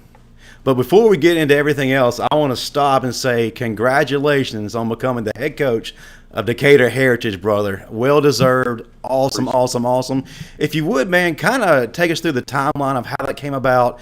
And one of the things I did read about you here recently, of course, you had all the physical abilities and tools to go to the NFL, but you felt like it was a calling and put on your heart and your life to put that down and to go mentor kids, and especially in this role. So if you can, kind of take us through that timeline of how all this happened. Well, I left Bama at after the Sugar Bowl, after the 2008 season, and I started working at a boys' home actually, and doing a little training on the side. And then more and more people started calling me, hey, Stover, can you train my kid? And around 2014, I decided, hey, I'm gonna do this full time. And when I got back, I actually started youth league. Also, started coaching youth league. And a couple years in, people were just like, man, you need to join somebody's staff. Because I was winning, beating everybody up here, North Alabama and stuff. So they was like, no, you don't need to do youth, go to high school ball. So I helped a couple of high school teams out, trained the kids, went over game plans with them. But I never just sat on the staff and coach, because I didn't know if I really wanted to. I know I kind of wanted to do it, but I didn't know if that's really what I wanted to do. I was still trying to find life after football, right. And last year, guy that actually graduated a year after me at Harsel, Johnny Jones, he reached out to me. He got the girls' basketball job at Decatur Heritage, and he reached out to me and asked me to coach their middle school girls. And I'm walking around the school, a couple of weeks in, one of the board members approached me and was like, "Hey, would you be interested in football?" And I said, sure. So they gave me the middle school head coaching job. Last year I think they were 0-7 in middle school. This year we went 6-1. Wow. And the parents started liking what I was doing. The kids loved what I was doing. We actually did a 7-on-7 at Penzance Valley. We were the only 1A team up down there, and I'm showing them what we can be, how good we can be. And Coach Meek decided he was going to retire, and they approached me and asked, would I want to take the next step and be the head coach of the high school team. Fantastic. That's awesome. Well, let me ask you something. As you're new to the coaching world, it seems like, was it girls basketball that you were doing first? Is that middle girls basketball. Awesome. Now, two things I got. Number one, what's the transition like between going basketball to football? And number two, it's all kind of goes together. The philosophy that you teach. What is your main kind of overriding philosophy for how you get people to be winners? Well, I'm gonna be honest. Girls actually listen more. Yes. Oh yes. Yep. No kidding. All our wives would agree. I listen to everything. I coach the baseball team. I coach girls AAU, boys AAU. What I will say is girls try to please. They aim to please the coach. You can tell that they do exactly what you ask. As far as the philosophy, I believe all kids want to be taught. This generation is different, but I do believe they still want to be showed how to do things right. Social media is kind of, juggle their mind a little bit, but if you can relate to them, they'll do anything you ask them to do. And I think that I'm at that age where I'm the authority figure. They know that, but at the same time, they know, hey, I still can listen to what y'all listen to, play video. I grew up on this stuff. Oh yeah. Oh, that's awesome. As I got older, I stopped liking pop music very much, but I don't ever want to be one of those, these damn kids people. So I make myself listen to like 20 or 30 minutes of just whatever the kids are listening to these days, just so I can stay relevant. Relate to them, yeah. When it comes to that weight room, you have to have that music that them kids love. Oh, yeah. They'll lift whatever you ask them to lift if you do that. And if you remember our era, the coaches didn't do crap like that. We'd go into those old beat-up weight rooms and listen to the old honky-tonk whatever, and you're like, man, this is no hype at all. No air in the weight room. None. Hey, lift it. Hot and stinky. Smelled like hell in there. Like had a radio workout sheet that had some kind of breakdown chart of how to work out. And then they make me clean up afterwards, Oh, yeah. It's a little different these days, though, man. Now coaching, it seems like even at every level, you were talking about Pinson Valley, who's now got a new AstroTurf field. I just moved to Tampa from Aniana, which is right up the road from there, that just played in the state championship, and they've got a turf field. Boy, it's crazy how even at the high school level in Alabama, the money that's being put into facilities and all that kind of stuff now versus, like you said, not even that long ago when we were playing high school ball. Yeah, I think football, in the South, of course, football still is king. You got a good football program. I feel that, you could build those things. Mars Hill, same thing. I just think you could build. When you say Mars Hill, I get PTSD, man, because we played them in basketball at my little high school every year, and those son of a bitches beat the ever-living crap out of us every single year. They breeding them up there, man. So this year we played them with my middle school team. They beat us 12-6. They got a pick and ran it back and ended up beating us. Last year it was, I think they said the score was 56-0. Mars Hill beat them. So you can see the turnaround, with that group, and that group seeing that, hey, we can be good. So. Well, I've got one more question about the coaching things. I'm really intrigued about this. We've been talking about the coaching carousel and how some coaches like Brian Kelly are heading to LSU where he's kind of got a ready-made defense and got some stuff ready to go. And then you got Lincoln Riley headed to USC, which is a rebuild program. And I want to ask, because you have actually just taken a team that went from 1-7 or 0-7 to 6-1. What was that first big change that you had to make in their mentality? What was or how they approached the game, or what was it that you went in that was the biggest difference maker in turning them from a team that wasn't winning to a team that's expected to win? Accountability. Okay. They need to know, hey, if I don't do this, coach gonna do this. What I'm saying? If I don't do this, I can't get this. Yeah. You got to make them believe and know that they can compete at a higher level. Like I said, kids want it, but we have to make them, we have to show them how to do it. And I, like with Coach Saban, that first year, you still had that, the trickle effect of what happened before. Mm-hmm. And, he started weeding stuff out. And then that second year, y'all see what happened. It turned it totally around. And then now we see what we have now. That same thing works in business. Accountability leads to confidence. And I'm 100% with you. That's awesome. It's good to hear that. Kid, I want to ask you, do you got a son that's being recruited right now? I think Justin said. I do. Actually, at Austin Peay right now on his official visit. He committed here about the second week of the football season. We actually here now. That's what I was going to ask, man. You were a big 4-star prospect, and the recruiting game. I followed it religiously on Rivals starting in 2000. That's why I do this stuff. We love football. We love the recruiting aspect. We love all of it. But man, it has changed. That's what I was going to ask you. How drastically has it changed since the time you were a recruit? Well, back then it wasn't Twitter. You didn't have Twitter. I tell anybody I think Twitter's the best form of recruiting for a kid. You can put yourself out there. Your parents can put you out there. Coaches put you out there. Because I'm gonna push any kid that I feel can play. It don't matter where it is, D3, JUCO. I'm gonna push. Twitter I think is the best thing for recruiting, and these guys get to when the coaches can communicate, they get to message these guys and be like, hey, we really like you. You send film, this and that, and I think that. Back when we were there, you had to go to camps. You really had to go to camps. And honestly, I got seen by Alabama. I moved to Hartson my 9th grade year, and ended up starting my 9th grade year. And we went down to a team camp, and Ramsey Robinson and Ken Darver were already committed and to go there the following year because they were seniors. And we ended up playing them in the championship of the 7-on-7 team camp and winning. And coach came up to my coach. Who was there then? Who was the coach in 2000? DeBose, Mike DeBose. Okay, so DeBose came up to going into the season together. So Mike DeBose came up to my coach, which was Mike Smith, and was like, "Hey, who is that guy over there? The number 2. I was skinny then, 6'1", about 135. Wow. You gotta watch out for a strong wind.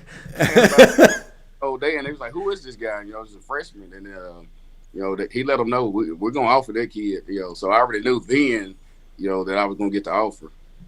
Oh, that's awesome. So were you Bama all the way? That was no doubt. You want me to be honest? Yeah. Oh yeah, of course. We're honest on this show, man. We get real. Not politically correct. I wore number 2 in high school. I was Charles Woodson, man. That's right. Oh, you want to go Michigan? Wow. Michigan Well, that was at the time, and he just won the Heisman. That makes sense. Yep, Charles Woodson was my guy. I like Michigan. I always watched Alabama and Auburn, LSU. But I just thought that Michigan would have been a little too far. See, I had my son a couple of weeks after I graduated, and once we find out my wife now was pregnant. I decided to stay home, and it's seriously probably the best decision I made. Well, I guess we got to send a big shout out to either Trojan or Durex or whatever condom failed that got you to be an Alabama Crimson Tider. Yeah, good job. Did you really Roll Tide? Roll Tide. And it was I honestly should have played defense. If I feel that and a bunch of people that were around me did feel that if I would have went on and played defense, I probably would have got a couple years in the NFL. But it would have took me going to LSU or Auburn or somewhere like that to play deep because that's what they recruited me as a cornerback. Really? Back then, 6'1" cornerbacks wouldn't. Oh no, that's NFL material right there. No, yeah, that's yeah. That's crazy. So, man, Michigan was the big deal. I was going to more joke and say you probably stepped off the plane and it had snow all over the place. And you're like, all right, no, the hell it is. Well, when you said 2, everybody that's mentioned 2 so far on our show has gone back to Deion. So I was thinking, oh, Deion already. Another Florida State, huh? Yeah. Charles Woodson was my guy. That's awesome. Deion was a big part. My first number ever was 21. I played with the Danville Seahawks. I thought I had a green bandana and everything up under my helmet. Just thought I was Deion. Oh, that's awesome. AC said the same thing. He wore 2 because of the number because of Deion and didn't even know who Deuce was when he got to Bama. That's funny because how big of a presence Deion had. And now he's shooting up through the coaching ranks. Yeah, definitely. And I look at everything Deion do. I'm trying to pick what he's doing and sure. And what I. Man, he's doing it right, and it's funny he's doing it in a different way than the model coaches of he's doing it his own way and making his own path. But kids are really catching on to it. It seems it's working well at Jackson State. Heck, he's about to win the SWAC championship today, I believe. Absolutely. Well, as far as talking about relating to players, if I told y'all my second favorite college player ever, I might get shot. No, bring it. It's Deuce it's Ole Miss Rebel. Bo Jackson. Hey, listen. Junior Rose Green for Auburn. Oh, yeah. Ooh. I knew it was going to be Auburn, though. I could feel it. I felt it, too. That dude was a thumper. I was thinking Bo Davis or something. Yeah, man, Junior, man, that dude right there. Ooh, man. He could thump, man. You just opened up one of our favorite questions that we like to ask our guests. Like, none of us ever got to play at the higher levels, but we all had a moment somewhere, wherever we played, where we ran up against them, and it just made us say, damn, look at that dude. You know what I mean? You played at some of the highest levels. Did you ever run up against an athlete, and I don't care if it was Pee-wee all the way up through, the tip top, that ever just made you looked at him and you were just like, damn, I didn't know they made him like that. All right, I got two, actually. All right. The first one is, I'm going to be honest, he's one of the best quarterbacks I've seen play or played with. Well, I didn't play with him, but I'm just saying, as far as seeing quarterbacks in person, Jake Tompkins from Russellville. That dude right there, listen. Hey, so we met him in the semis, and somebody got him hit him from underneath, so it flipped him. But then when our linebackers grabbed him, it looked like he spiked him on his head. So Jake laid there for we were up 14-7 then. we were up 21-7. So Jake laid there for about 25, 30 seconds. And I promise you, it was like he did it on purpose. He rose up like the Undertaker, and they went on they went on a 35-0 run after he did that. Hey. What year was that? And then my second one, my freshman year, it was rough. We went up and played Cadillac Williams at Etowah. Not the first person that said Cadillac, buddy. That was a grown man right there. Like, I think he had 8 carries for like 215 against us, 225. It drugged me. I told you I was 135 in 9th grade, so he drugged me about 15 yards on one play. I guess that's right. You were there after. I was thinking around the same time because Russellville had some ballers back in the day. Well, so fun fact, I grew up in a town called Vina, Alabama, that you might be familiar with. It's just 25 minutes from Russellville. So I was very familiar with Mr. Tompkins and I followed them when I was in high school and all the way up through. So you guys also were on my radar quite a bit too. He doesn't know where Vina is. That's the funny thing. It's right there in the middle of all that stuff. Nobody ever hears of it. Listen, I do know this. It's a one because now that I'm coaching at Heritage, I gotta know. Well, if you got a guaranteed win, you need to give them a call. Because like when I was there, we only pulled off one win because we had 12 people on our team. You know what I mean? So Cadillac in high school. That's crazy, man. Yeah. That was after he was player of the year, All-American his junior year, and then he went to I played him his senior year. So. He was supposed to come to Alabama with y'all with Brody, wasn't he?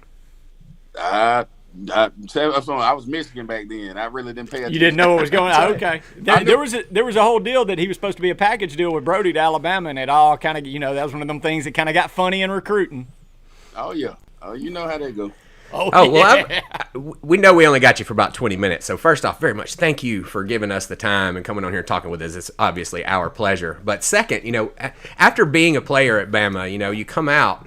At what point do you start becoming a fan again as opposed to being a player? And when you do, we asked this question too. You're going into the soup store today and they give you a $120 gift certificate that's only good on jerseys. Whose jersey are you buying on the way out the door? Right now, Mechie. Mechie, love it. Mechie. Well, my son played 7-on-7 with Kool-Aid for the last 3 years, so and probably Kool-Aid, definitely. All right, dude, love it. That's awesome. Kool-Aid stepping up. Yeah, I've been dying to see him get on the field. And last week when he got that first starting role, I was hoping we'd have Armour Davis on the other side to lock this thing down, But even Job stepped up last week. We had a good week on defense. Yeah, I love Kool-Aid's confidence. He showed it in our 7-on-7, league tournament, team, whatever. Confident kid, man.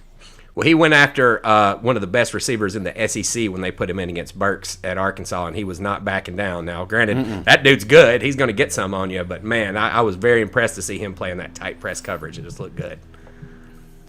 Well, this use that to segue into a time when no one gave Alabama a chance to do absolutely anything back in 2008.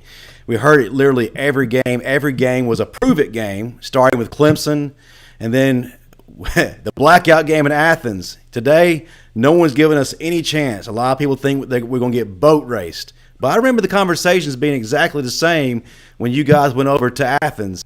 Can you kind of talk about that and about that week told you we're about to go over here and show them something they're not ready for? Hey, listen, I'm gonna say one name, Scott Cochran. Hey, Y'all remember when he kind of got in trouble for that? They going to their funeral. It popped up on YouTube. Oh yeah. He might have said a cuss word with it, but they going to their funeral or whatever. That's why they gonna dress in black. Mm-hmm. Right there, that set the tone for the whole week. Like we had the best practices. We didn't think that they were better than us. We seriously didn't. You had guys like Julio, Mark Ingram. Like we just didn't think they were better than us. And we went over and did what we had to do, and it got quiet real quick. Oh, it sure did. I've been using memes from that game for 15 years now.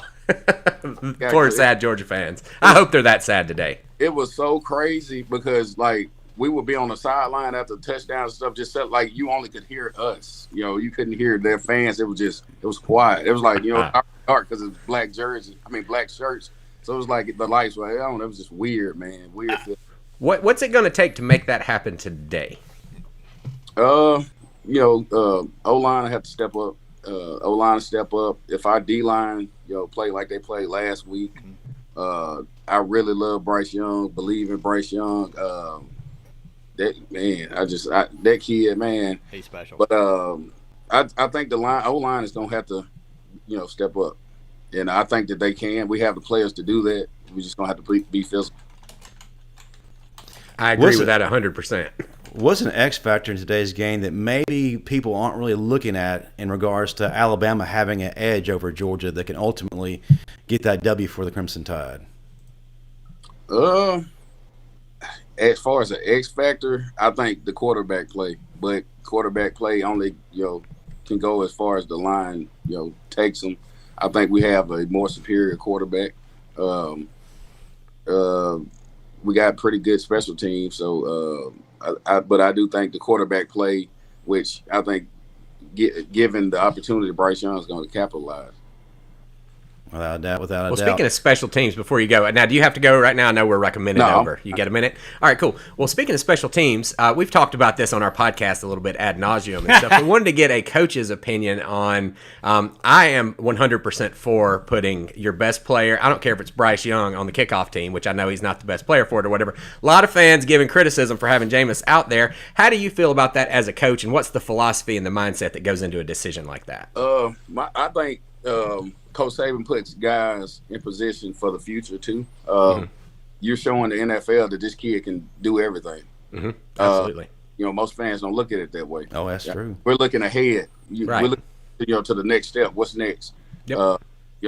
Williams. He can possibly have to play special teams in the NFL. A lot of receivers, first year play teams in the NFL. He's pointing at me because that was the point I made in our we podcast. got into it because here's the one thing, and and look, this is armchair. I get it, and Goofy, my co-host, likes to pull the are you going to argue against Saban? Well, don't pull that trump card. I can't argue against the greatest damn coach ever, but there is a mindset.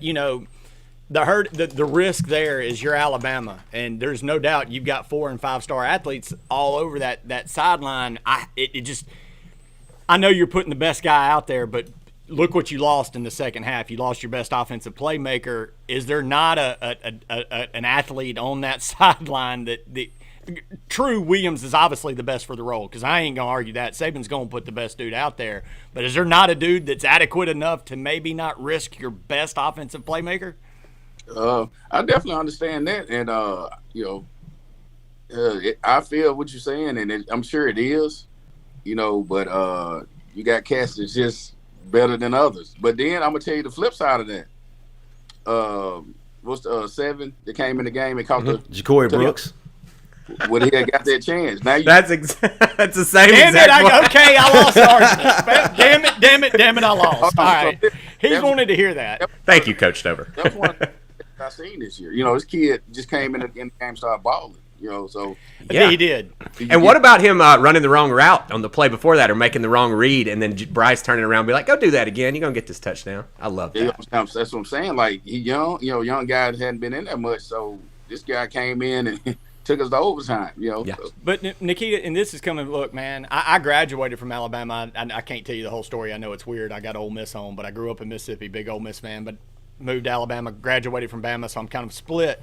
What is it about Alabama, man? I've watched it my whole life, man, that makes, like Michael said, and this is one thing I won't argue, players seem to just step up for this team. It is teams are different from year to year, but it seems like not everybody does that. Ole Miss doesn't do that. LSU doesn't do that. But it seems like Alabama finds players like that kid, number 7, who steps up in the time where you need him most. Hadn't made a play like that all year and makes the biggest play of the year because it extends your chance into the playoffs. Man, where does that come from you guys? What is so special about daggum Alabama that breeds that? Well, you named other teams. What's the most consistent with our team? Coach Saban. Coach Saban. Yeah. Mm-hmm. You're gonna make the lead, man. The process. One of the best, hey, I can sit there and talk to that guy all day. Like he definitely gonna make you believe. But it even goes before that as a fan, man. Back to 1992. Y'all did special things back in 1995 when in the Outback Bowl, Jay Barker with less than a minute hit Sherman Williams off his back foot. It seems like there's something a little different about that Crimson that has players that step up in those moments, man. Y'all it's different. Yeah, it is. Spotlight been on Bama for a while, and I think players want to step up and make those plays when it's their turn to do that. When they do, man, they always seem to. It's just special. It really is. It's something that you got to even. Again, I've got a little more stake in it than other normal. I'm a weird fan, but man, it's you can't even. If I wasn't, you got to respect it and what the Alabama's been able to do throughout the years to the point today. I laugh at all these. Bama ain't got no chance. Bama ain't got no chance. I've heard that shit my whole life. Write them off. Go ahead and write these guys. Write the goat off right now and see how that works out for you. I don't want to be the undefeated team with a pissed off, motivated Bama coming to try to knock me off the pedestal. Hey, I think it's about matchups, man. I think we match up pretty well. Well, we definitely match up better than any other team that played this year. So I think it's about matchups. I think, like I say, their quarterback play to me is at that high level to where we'll be like, man, like this guy finna beat us with his arm. I feel that Anderson to get back there. So we'll see. Absolutely. Man, I appreciate you coming on today. It was an absolute honor sitting down with you. Before you go, though, man, if you would, give us a prediction of this game. And if you got a play of the game, please give it to us. I got 28-24, us. Bryce Young, I think he had his Heisman moment last week, but at that last drive, but I think he wins the Heisman.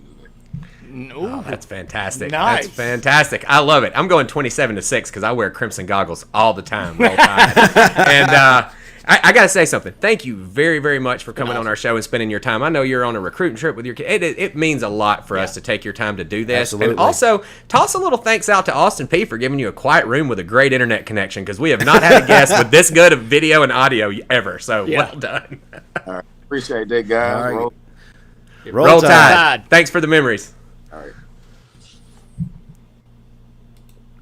All right. All right, that was a good one, guys. I enjoyed that. That guy right there. I like coaches because they're kind of, I catch them off guard with my wily jokes a lot of times, and they don't really, they're so serious and everything. So. Coaches are serious. It was all good until he completely shot my point down from the podcast. I was good with him until that point. Poor Daniel. Damn it.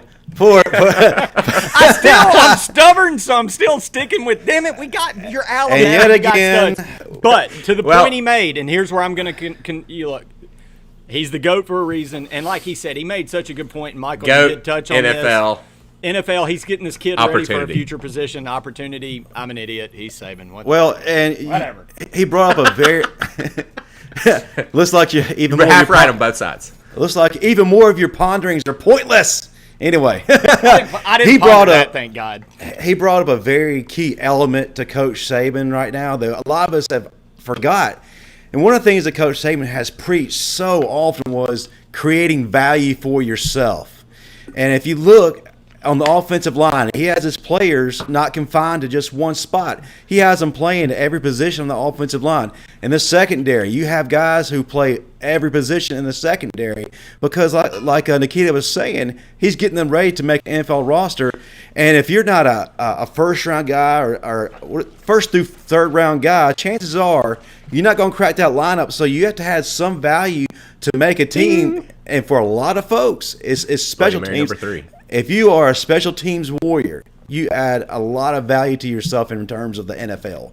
You're dead on right about that, Justin. That was kind of part of my point. Best player on the field. There's a lot of that stuff that all boils in. But before we get any more stuff, everybody that's listening right now, please drop down and give us a like down on the bottom of this video. It does a lot for us. We really appreciate it. It only takes 1 second. So just drop that like down there real quick and subscribe to our channel. Y'all had to like that Nakita interview. Oh, yeah. So we were in the middle of our games when we broke into this one. So before we jump back to give our final thoughts on this Bama-UGA matchup, it looks like we were coming into actually a game with major playoff implications, second one of the day. The first one you're going to get news at Baylor-Okie State. Okie State wins that one. They're going to have a very good argument to get into the Final Four. Yes. Next, we've got Cincy versus Houston today. Cincinnati Bearcats, if they win this game and win it convincingly, they're probably in, depending on how other things fall. Do they still have to – my question is, and this is for gambling, for all you gamblers out there, do they still have to have style points? Or do they still need to look good doing this? Or since it's Houston and they're kind of ranked, as long as they win this one, they're in? I'd like to get everybody's opinion on this. For me, my opinion is it depends on what happens with the other teams. If Alabama beats Georgia, it starts to get complicated for a lot of teams because Georgia's probably earned their trip to the playoff already, barring 56-0, which ain't going to happen. They're going to the playoffs, right? Right. I think that's where you could see Bama beats Georgia today. Oklahoma looks really good. Does Cincinnati get bumped and you get the two? Oh, boy, it could get. I mean, Oklahoma State. Yeah, Okie State coming Okie in. State. Yeah. So here's what Cincinnati wants. Cincinnati wants a Michigan loss. Which very well could happen.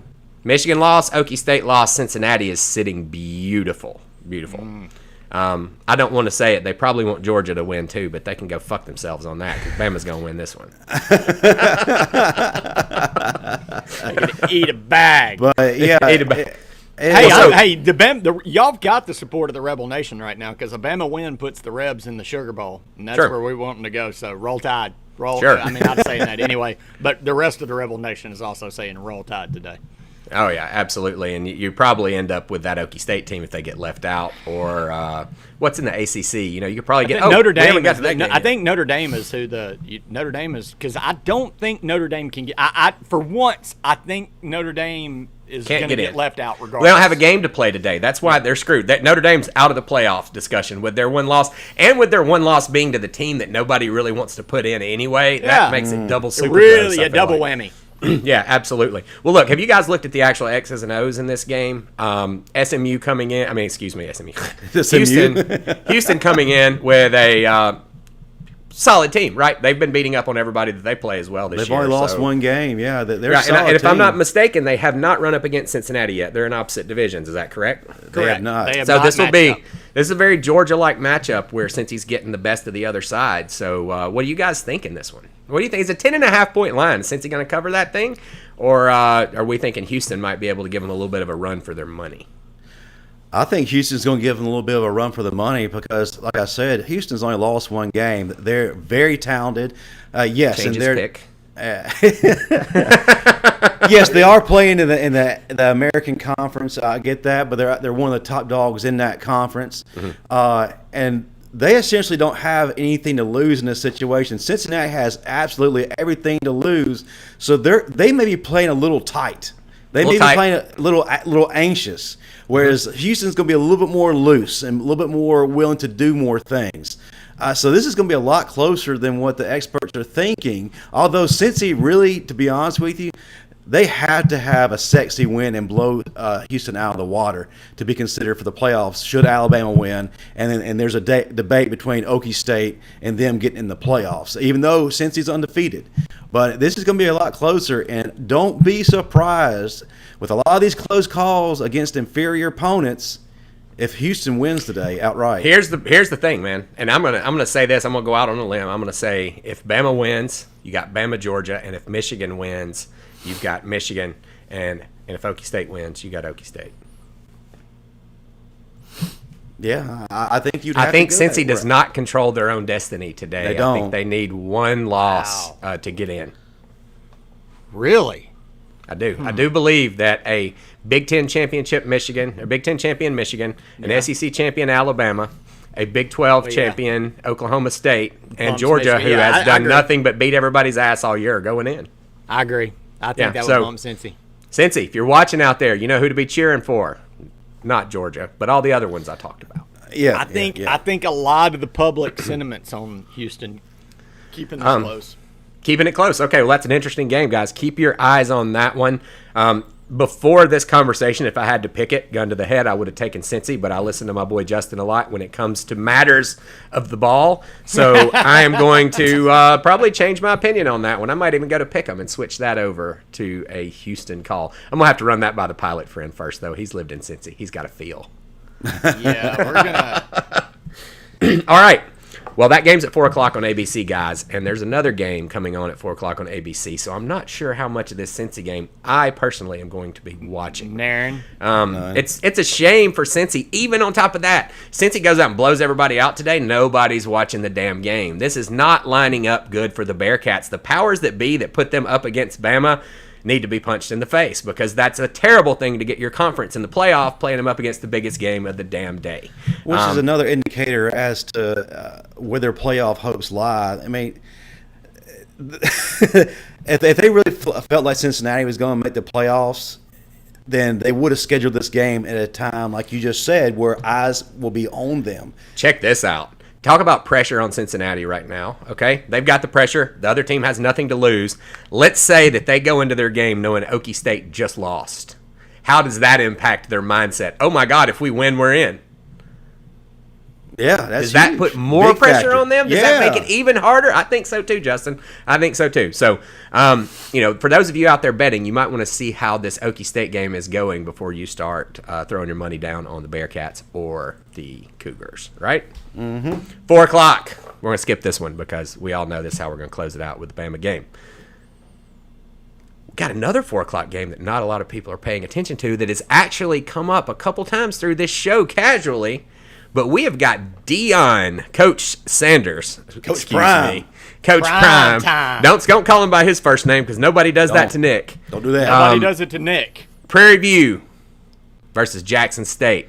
SWAC championship. Jackson Right. State is an 8-point favorite, but they're thinking defensive here on this one, guys, because it's a 43.5 over-under. This one kicks off at 4 o'clock on ESPN2. Even fewer people are going to be watching this because you've got people watching Bama, some degenerates watching Cincy, and then this is just like, holy crap, SWAC. Come on, y'all should have put this game on a Thursday night. Everybody Yeah, would have been they watching should it. have. What were y'all thinking? What were y'all thinking? With Deion Sanders as the coach, I agree with you, Michael. This is a Thursday, Friday night game that people would watch. I would have been Absolutely all would. over it. And you know what? There would have been a lot of recruits watching it. But guess what? Recruits are going to be watching. They're going to be watching Alabama, Georgia. Terrible mistake. Be that as it may, Petty's got to play on this game. Talk to me. I do. I didn't know it had moved up to 8, so that shows that when I jumped on it at -7, either the public money's moving it up or something's moving it up. But Jackson State's been playing really good. Primetime's son is a 4-star quarterback playing for him. So he's look, man, 4-star quarterbacks don't go to the Don't SWAC. show up. And when they do, they kind of dominate it. And look, man, I've done a little bit looking into this. Jackson State's the superior team. Definitely. This isn't like the major college games where you're going to get a lot of funky stuff on it. Better teams usually win. Jackson State, Tigers, baby, over Prairie View. Look, and if you're going to bet on a game, you don't want to bet on the game that everybody's watching. You don't want to bet on the game that some of the other degenerates are watching. You want to bet on the game that nobody is watching. And this is the one. You want to make some money today, go ahead and get that 21-point victory with the Jackson State. What's their mascot? Tigers. Tigers. And if JSU you- Tigers, baby. If you Coach follow Prime. our podcast, Michael loves those obscure bets, and this is about as damn obscure as it gets. This is why I get killed on this week, because there are no obsure bets hardly out there. There's your one. Everything's shining. Cheers to that, buddy. Bloody Mary number 3. Give me a note in the comments of how we like Petty's Bloody Mary counter. Did we do good on that? Man, I love it. If I could get it to ding every time I put it up so everybody notices it changes or something, that would be cool, I'm right? disappointed there's not like a shrimp or something in it, you want it to be a seafood I'm- cocktail? God, Anybody I hate that's ever gone back and listened to episode 1 of Week 0 Sports and Other Stuff, I'm very sorry that you listened to that. Yes, but there's some it's bad. funny stuff in there, and that part of our Bloody Mary talk is one of them. Yeah, we get on a tangent about what a Bloody Mary is It supposed starts to be and what basically it's like, not. is this thing on?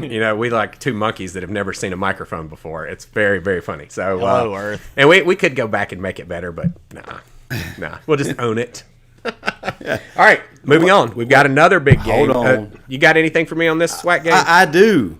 Uh-oh. Still here, sir. Still here. I forget you're the one that wanted to talk about the SWAC game last week. You're So I'm in with you. Jackson. First of all, they're my backyard, so I have to talk about it. Oh, that's right. Home team. And I'm around the atmosphere right now that Dion has provided to that university and the SWAC too. And guys, it's absolutely electric. Awesome. Like you said, Shedeur Sanders is a conference player of the year, and it was neck and neck for the Conley Trophy, which y'all outside of Mississippi, y'all know what that is. It's for the best player in the state of Mississippi. It was neck and neck between him and Matt Corral.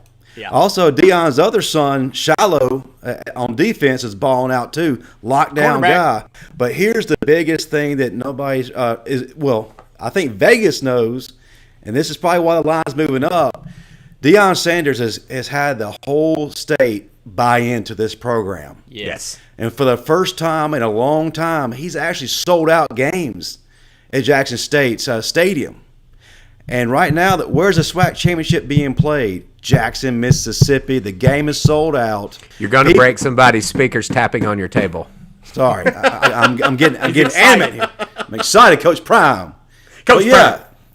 This game has been sold out for over a week. Well, 2 weeks now. People have had to sleep outside the stadium, which I don't think has ever happened in the history. What? Are you kidding me? People are sleeping outside the stadium for tickets this game? Yes. Wow. Tickets are hard to come by. Coach Prime, man, Coach way Prime to go. has turned things around. He set a record at homecoming, sold that thing out, set a record against Alcorn State, man. That place was jam-packed. Now the SWAC championship is right here in Jackson, Mississippi. That's going to be huge in the outcome of the game. Justin, you send me a JSU T-shirt and I'll have it on for our next show. Okay. We'll do. But you got me pumped now, man. I'm in. Family in Jackson, so I mean, it almost feels like a home team for me too. So love it. And Coach Prime's campaigning too. He's telling fans of every fan base in the state of Mississippi, come to the game, be here, be present, support Coach the Tigers. Prime. Yeah, Coach Prime. Well, speaking of Prime, we got a couple primetime games tonight too. Okay.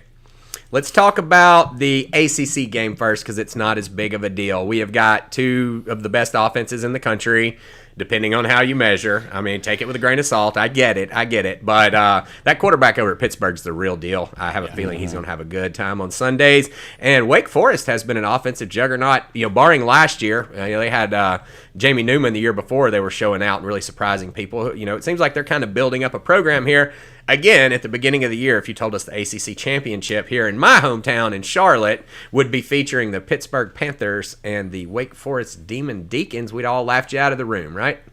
Unless it was basketball season. Yeah, it is not a matchup you're expecting, especially preseason. What they were giving all the love to North Carolina and the Howell kid, but it was the North Carolina Clemson battle for the top, right? But it looks like the best quarterback in that league is and look, everybody was Uiagalelei, and they were talking about the Sam Howell at North Carolina, and it turns out that the two best quarterbacks are this Pickett kid at Pitt, and I can't the kid from Wake's name's escaping me, but they've been the best two quarterbacks in the league this year and put up some of the best offense. I expect a shootout today in the ACC championship. I'd like to give you a little credit for forgetting Uiagalelei's pronunciation this I don't soon. care. That was well done. Anymore.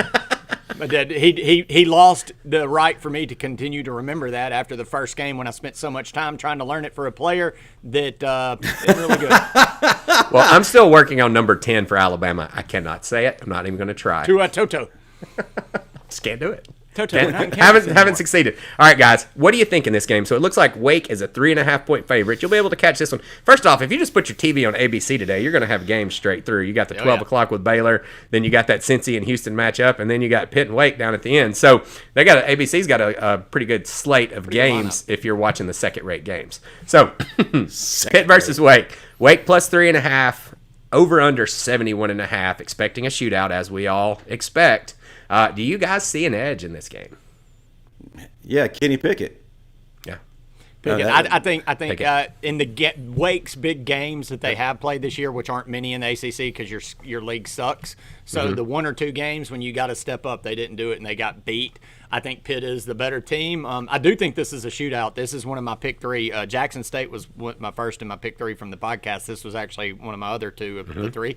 I like the over 71.5. I expect a shootout. I don't think either one of these. I don't think Wake Forest's defense can stop Pitt, and I think Wake Forest is good enough to put up at least 30-something points. So I see a 42-35 type game. I'm right there with you. I think the Wake defense is crappier than the Pitt defense. And that's really what's going to boil down to at the end. I don't think either one of them's good enough to say one's better than the other. I think the Wake defense is a little worse, and the Wake quarterback is a little better.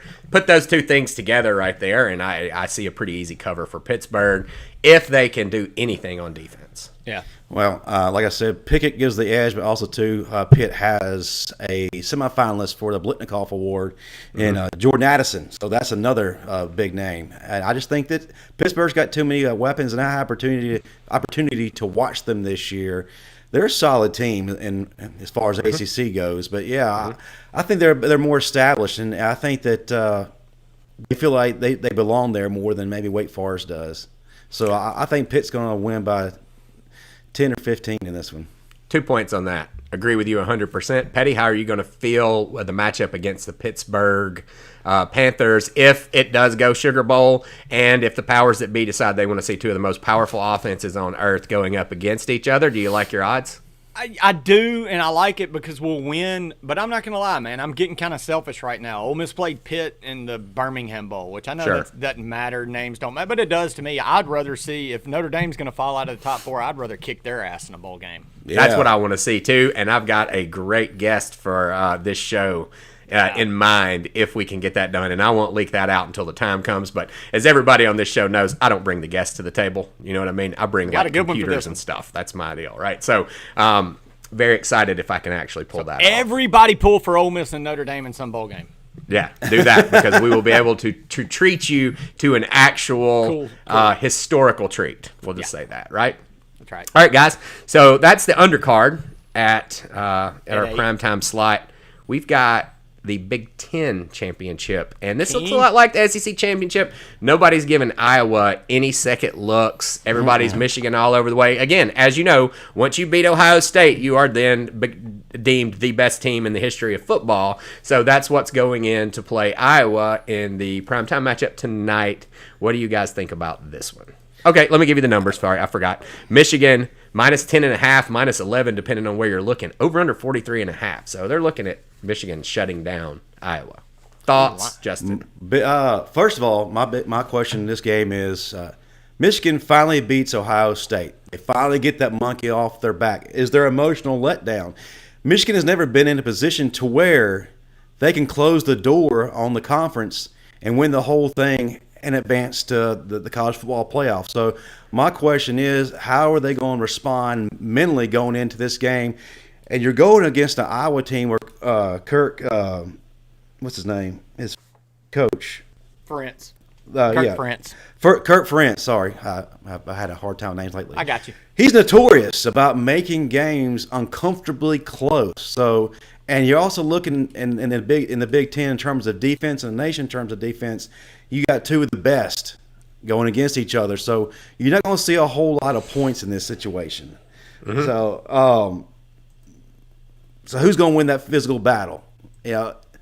I think Michigan has the decisive edge because not only is Spencer Petras, the quarterback of Iowa, going to have to go against Aiden Hutchinson and David Ojabo, but they're looking at a very nasty defense all around. And the thing is, if you look at them on third down, it's not third and short. It's third and long every single play. And I looked at that against Ohio State. Ohio State never was – it may have been very rare where they were in a position to where it was third and short. Now, they were behind the yardage the whole game. They're behind the sticks. And if you're looking for sexiness, this game's not going to have it. Harbaugh and Gaddis are just going to run the hell out of the ball. Speak for yourself. Shockingly, press khakis are sexy. Oh yeah. Well, shockingly enough, like Michigan scores on big plays. They're a big play offense. They grind, and get a big play. Grind, and get a big play. Iowa, if they're going to give anything up, they give up big plays. So that matchup is a little bit, kind of iffy. Maybe that's why all the money and all of everybody's on Michigan. Don't you think Vegas was smart enough to put this line too high?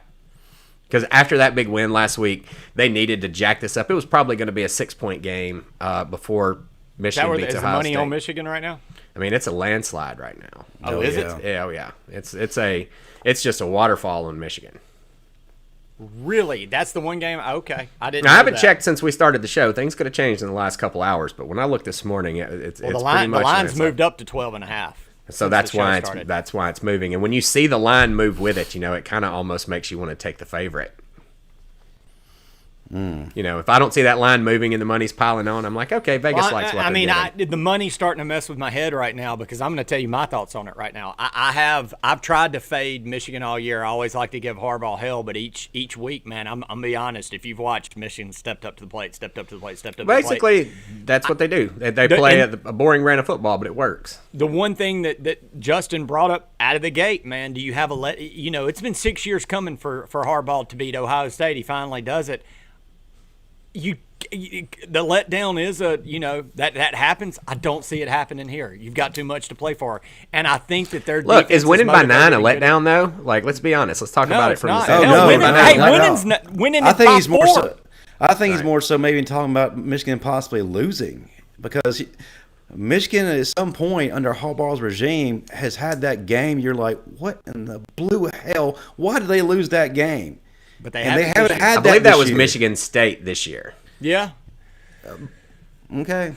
Yeah. Well, that's a rivalry, though. I mean, that's it could be two of them. I'm not saying there's only going to be one, but they definitely have already shit the bed once. Rivalry game. I don't look at rivalry games. I'm jumping on me about Iowa when we were at a camp out, and it kind of got my attention to watch Iowa a little bit. And man, France does usually play good. They usually play a good brand of defense. I don't think this Iowa team. I know they've worked their way back up into the rankings by beating a bunch of nobodies. I don't think this Iowa team. If I'll say this, if Michigan's motivated and their head's in this, I think they win this game 27-10. I think they could run the ball to a 14-point victory very easily. The only thing that's concerning me is God, all the liability for Vegas on Michigan, and then also how does the letdown play out? We saw, Ohio State after their big, huge blowout of Michigan State come out and look stupid after everybody gave them all the credit all year. When you hadn't been there and you start getting all the credit, how does it feel? That's true. That is very true. Very true. Well, it looks like we've got ourselves a good game to watch. I believe, if I'm translating this right, that Justin likes Iowa to keep it closer, and Petty likes Michigan to blow it out. Is that right? I do. I do like Michigan to run away with this. I think it's 27-10 type game. I like it. So that's going to be a primetime matchup to keep your eyes on. Guys, let's get to the game of the day, and let's talk about what we've all been really wanting to see. We have got my Alabama Crimson Tide heading over to Atlanta for Gonzaga. a 50-50 home game with Georgia. Yeah. No, Gonzaga, yeah, right, exactly.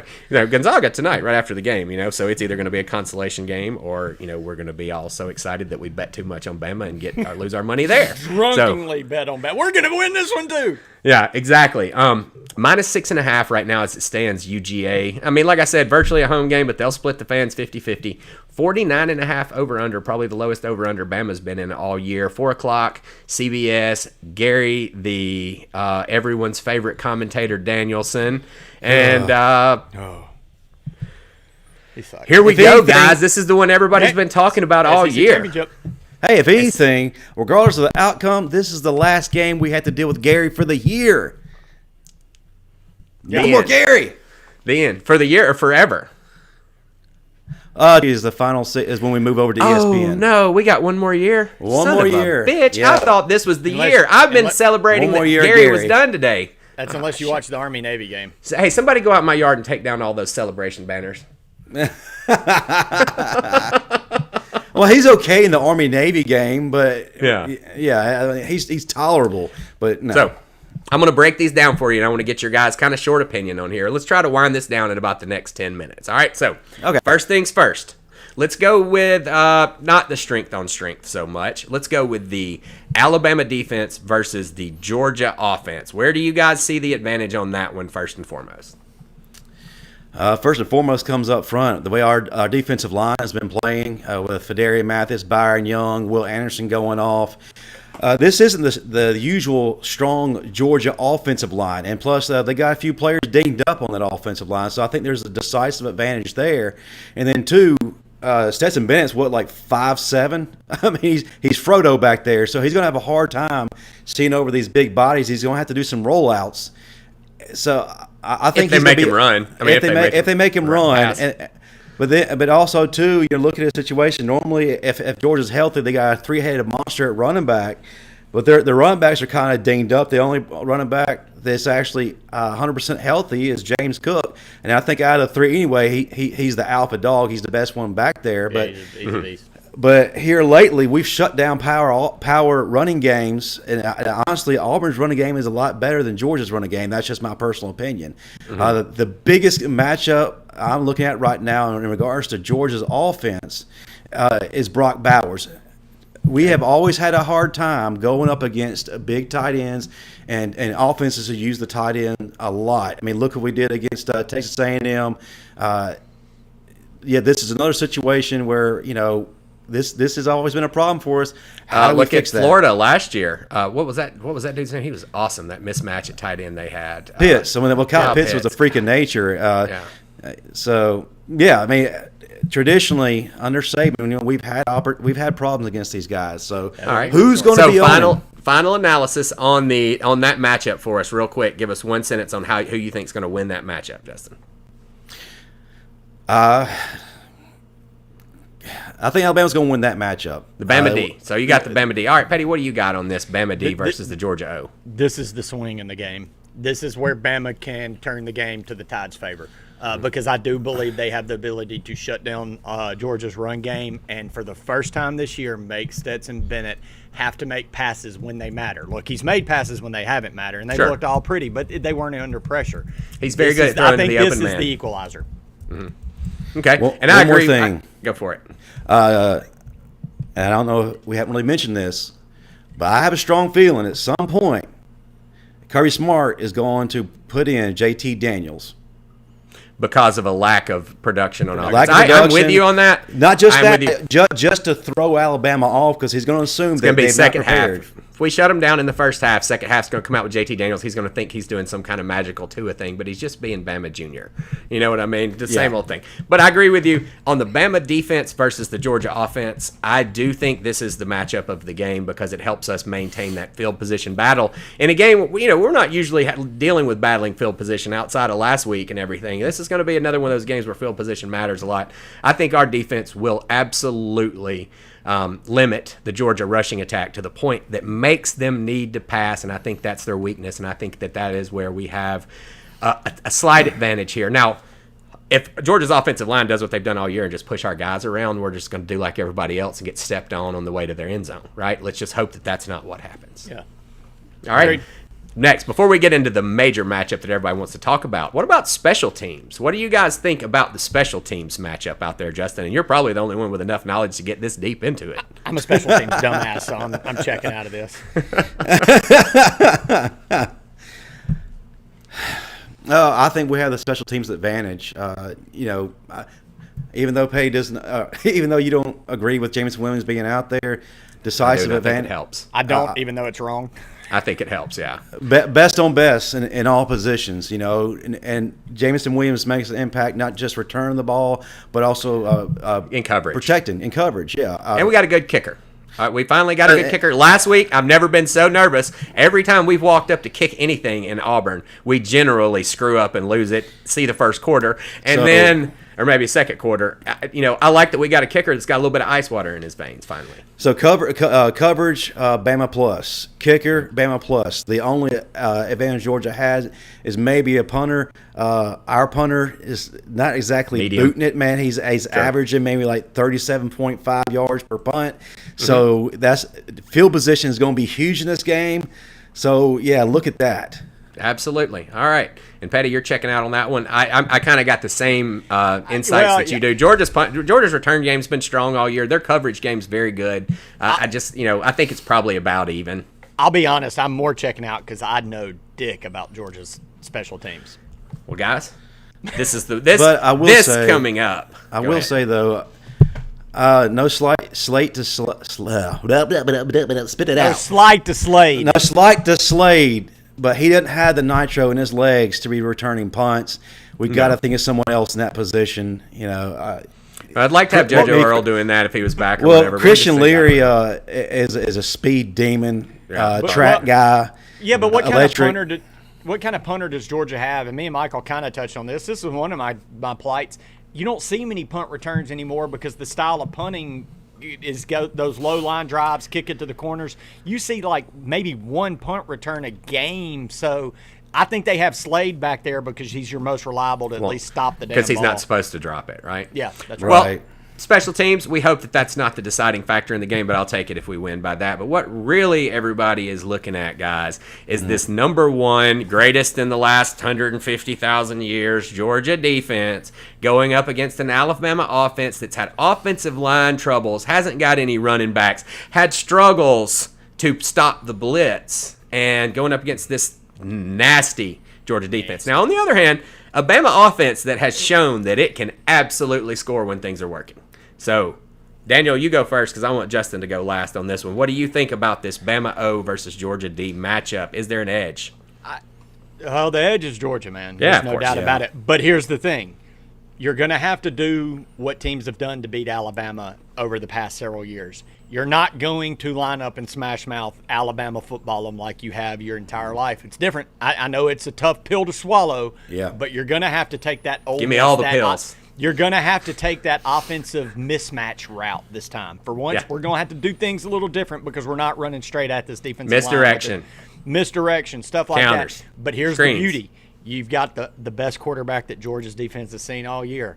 You have got the weapons in Williams, who will be back this weekend. You've got Mechie. You've got, and if your tight ends can step up, you've got the weapons to create that. Bill O'Brien, it's on Bill O'Brien to do what Bama's not used to in doing the mismatch game on offense. But here's the thing. You've got the talent to do it and make it work. I think, and I'm going to do mine real quick because Justin's the one that really matters here because I know this guy has analyzed this thing from top to bottom. For me, in this game, misdirection in the beginning. I think what we've got to do is set up the run with the pass against this team. I think we've got to set up the run with the pass. I don't think we can go out and just try to establish a downhill running game right off the bat. Now, once we've established that and we've got those guys on their heels a little bit, then we can run the ball at them. I do believe we've got the horses, and I've seen our offensive line, struggle and come together. And you know what? Overcoming the adversity sometimes is better than just being good all the time. And I've seen those guys overcome some shit in the last few weeks that has been pretty bad, that looked like we were going to lose, okay?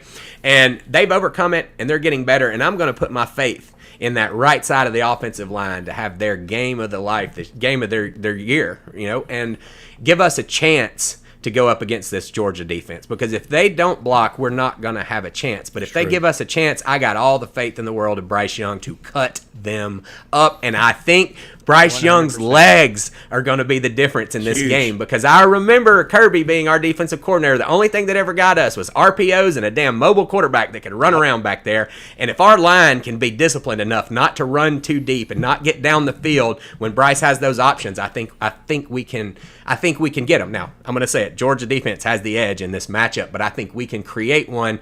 Georgia has the players and that scheme. I think we have an opportunity to outcoach them, because we never get to play teams like Alabama. The one thing about scheming against Bama defense is where every player is going to be when the ball snaps and where they're going, because they're so disciplined. You know where they're going to be, so you can get blockers to them. You can run some of that tricky stuff, right? This is the first time we get to go up a defense like that. We get to kind of use what everybody's used against us for the last 20 years against this Georgia Bulldog team, and I like our chances. Justin. All right. Yeah.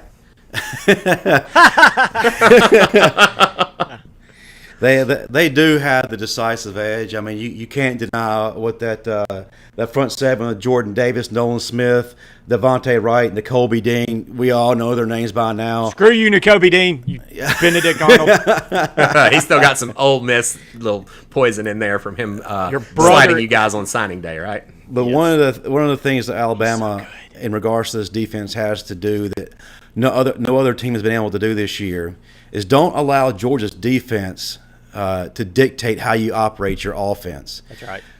Georgia's defense this year has made a living in forcing offenses to bend to their will.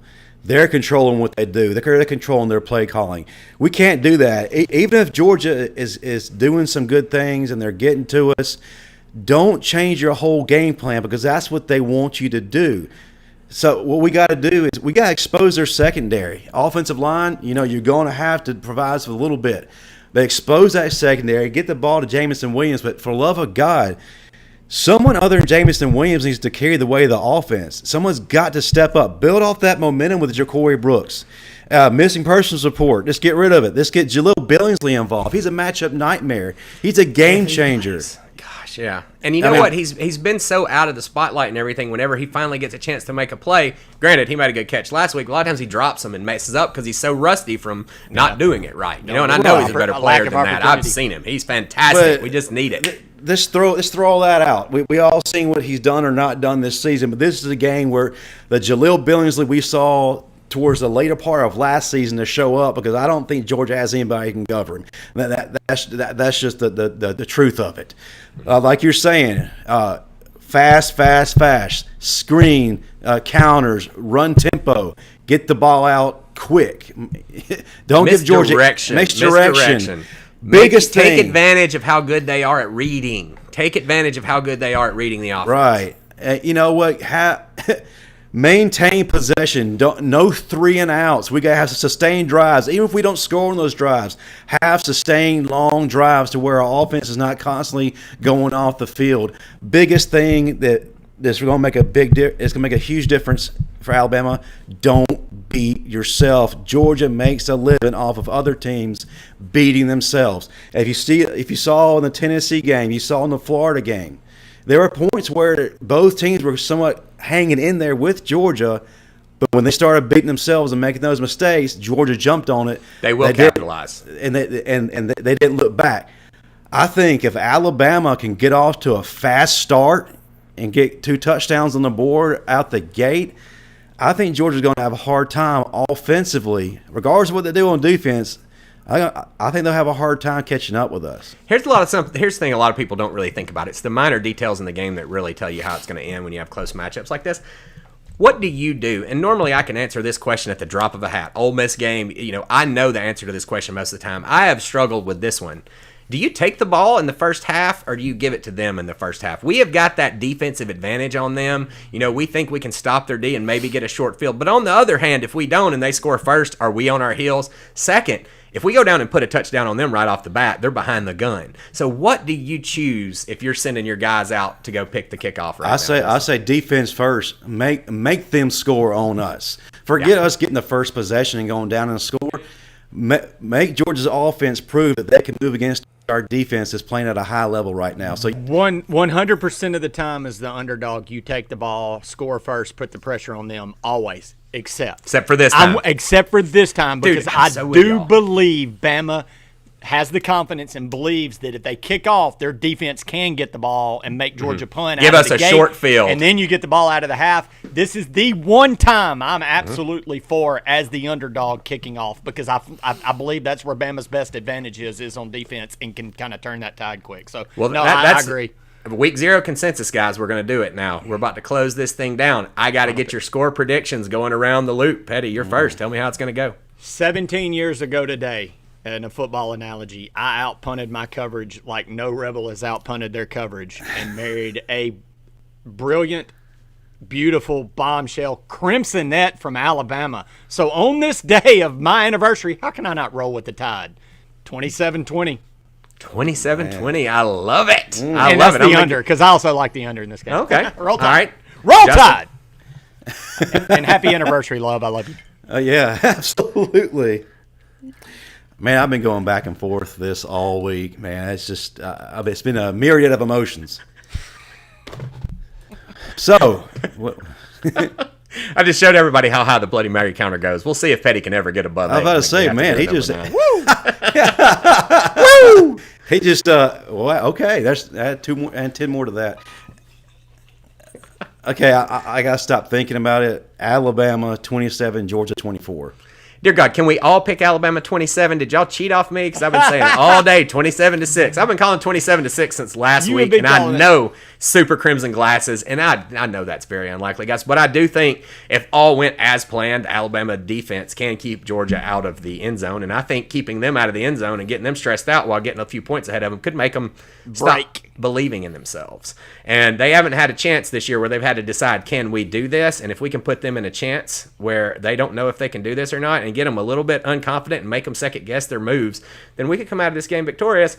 And again, I'm a Bama fan, so don't go give, here's Bama. Well, hell yeah, I'm a fucking Bama. Yeah, so I'm going to go 27-6. Roll Tide. Damn right. If you tuned into this show expecting Georgia predictions, you came to the wrong place. We would love to have a Georgia guy to come give them. I've got a few friends that I've asked. To be perfectly honest, on the show we want all sides coming in. We just don't have them this week. So if you're a Georgia fan and you got some good connections and you want to have somebody come in and tell us that we're stupid next week, then I got a buddy heading to the game. I said, Bart, chime in, talk shit to all these Bama guys, get them fired up. But I guess he's not. He may be a little nervous. All right, we got a little prediction there on the other side, 24-14 from our friend, Motherfucker Jones. Jones. I love Best that QB name, in the by nation. way. I agree with it. That's a great name. I wish I'd thought of that one. Now, I don't agree with you there, Motherfucker Jones. That's Matt Corral. He likes Matty Ice, baby. Man, that's a very... No, you know, hey, Young. I agree. Whoever made one of you, Michael or Justin or Nakita, maybe I think he can win the Heisman today. He can win the Heisman today. I think he probably won it last week if nobody steps up from another team. Let me pose a question. And someone mentioned this yesterday. All right, we got 2 minutes. We're out of here, guys. So let's clean it up. Does Bryce Young have to? Does Alabama have to win today for Bryce Young to win the Heisman? Yes.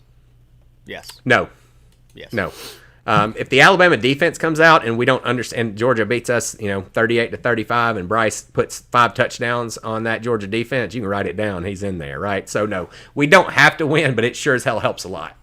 I think the ESPN hype machine will make him have to win. They're too much on that. Yeah, that's the biggest factor to consider. They're too full of shit. They'll try to give it. They're having problems finding alternatives right now. Because every time they put somebody on a pedestal, they shit the bed. So Matt ain't shit it. Give it to Matt. Because if you notice this past week, Will Anderson has moved out of the Heisman talk, and Aiden Hutchinson has been put in his place. Matter of fact, Will Anderson has been moved out of all the defensive award lists. What the hell? Well, here's the thing. That he'll be right back on to just about everything after today because he is going – Stetson Bennett will know the name of Will Anderson by the end, and that's going to be my last comment on this game. Roll Tide. Roll Tide. Now, I'm looking at the likes over here. I want to see them going up. I need some likes. I need you guys subscribing to our page. We're going to see you again next week, I guess, for the Army-Navy game. I don't know what else to talk about, right? So we're still going to get you a Saturday morning cocktail kickoff, I think. Right, Justin? Oh, yeah, absolutely. Tune in to the Bama Standard. We're going to have a recap show, and regardless of what happens today, we're going to have plenty to talk about Tuesday night, 6 p.m. Central, 7 p.m. Subscribe Eastern. to our channel. If Bama wins tonight, we're going to fire up a freaking chat, and we're going to get about 30 minutes in to bask in the victory. If we lose, depends on how bad we feel about it. But subscribe so you know. We might go live. We did last week. I wasn't a part of it, but guys went live. We had a great conversation after the game, especially after that big win. So make sure you guys are subscribed so that you do not miss any of this crazy Week 0 stuff.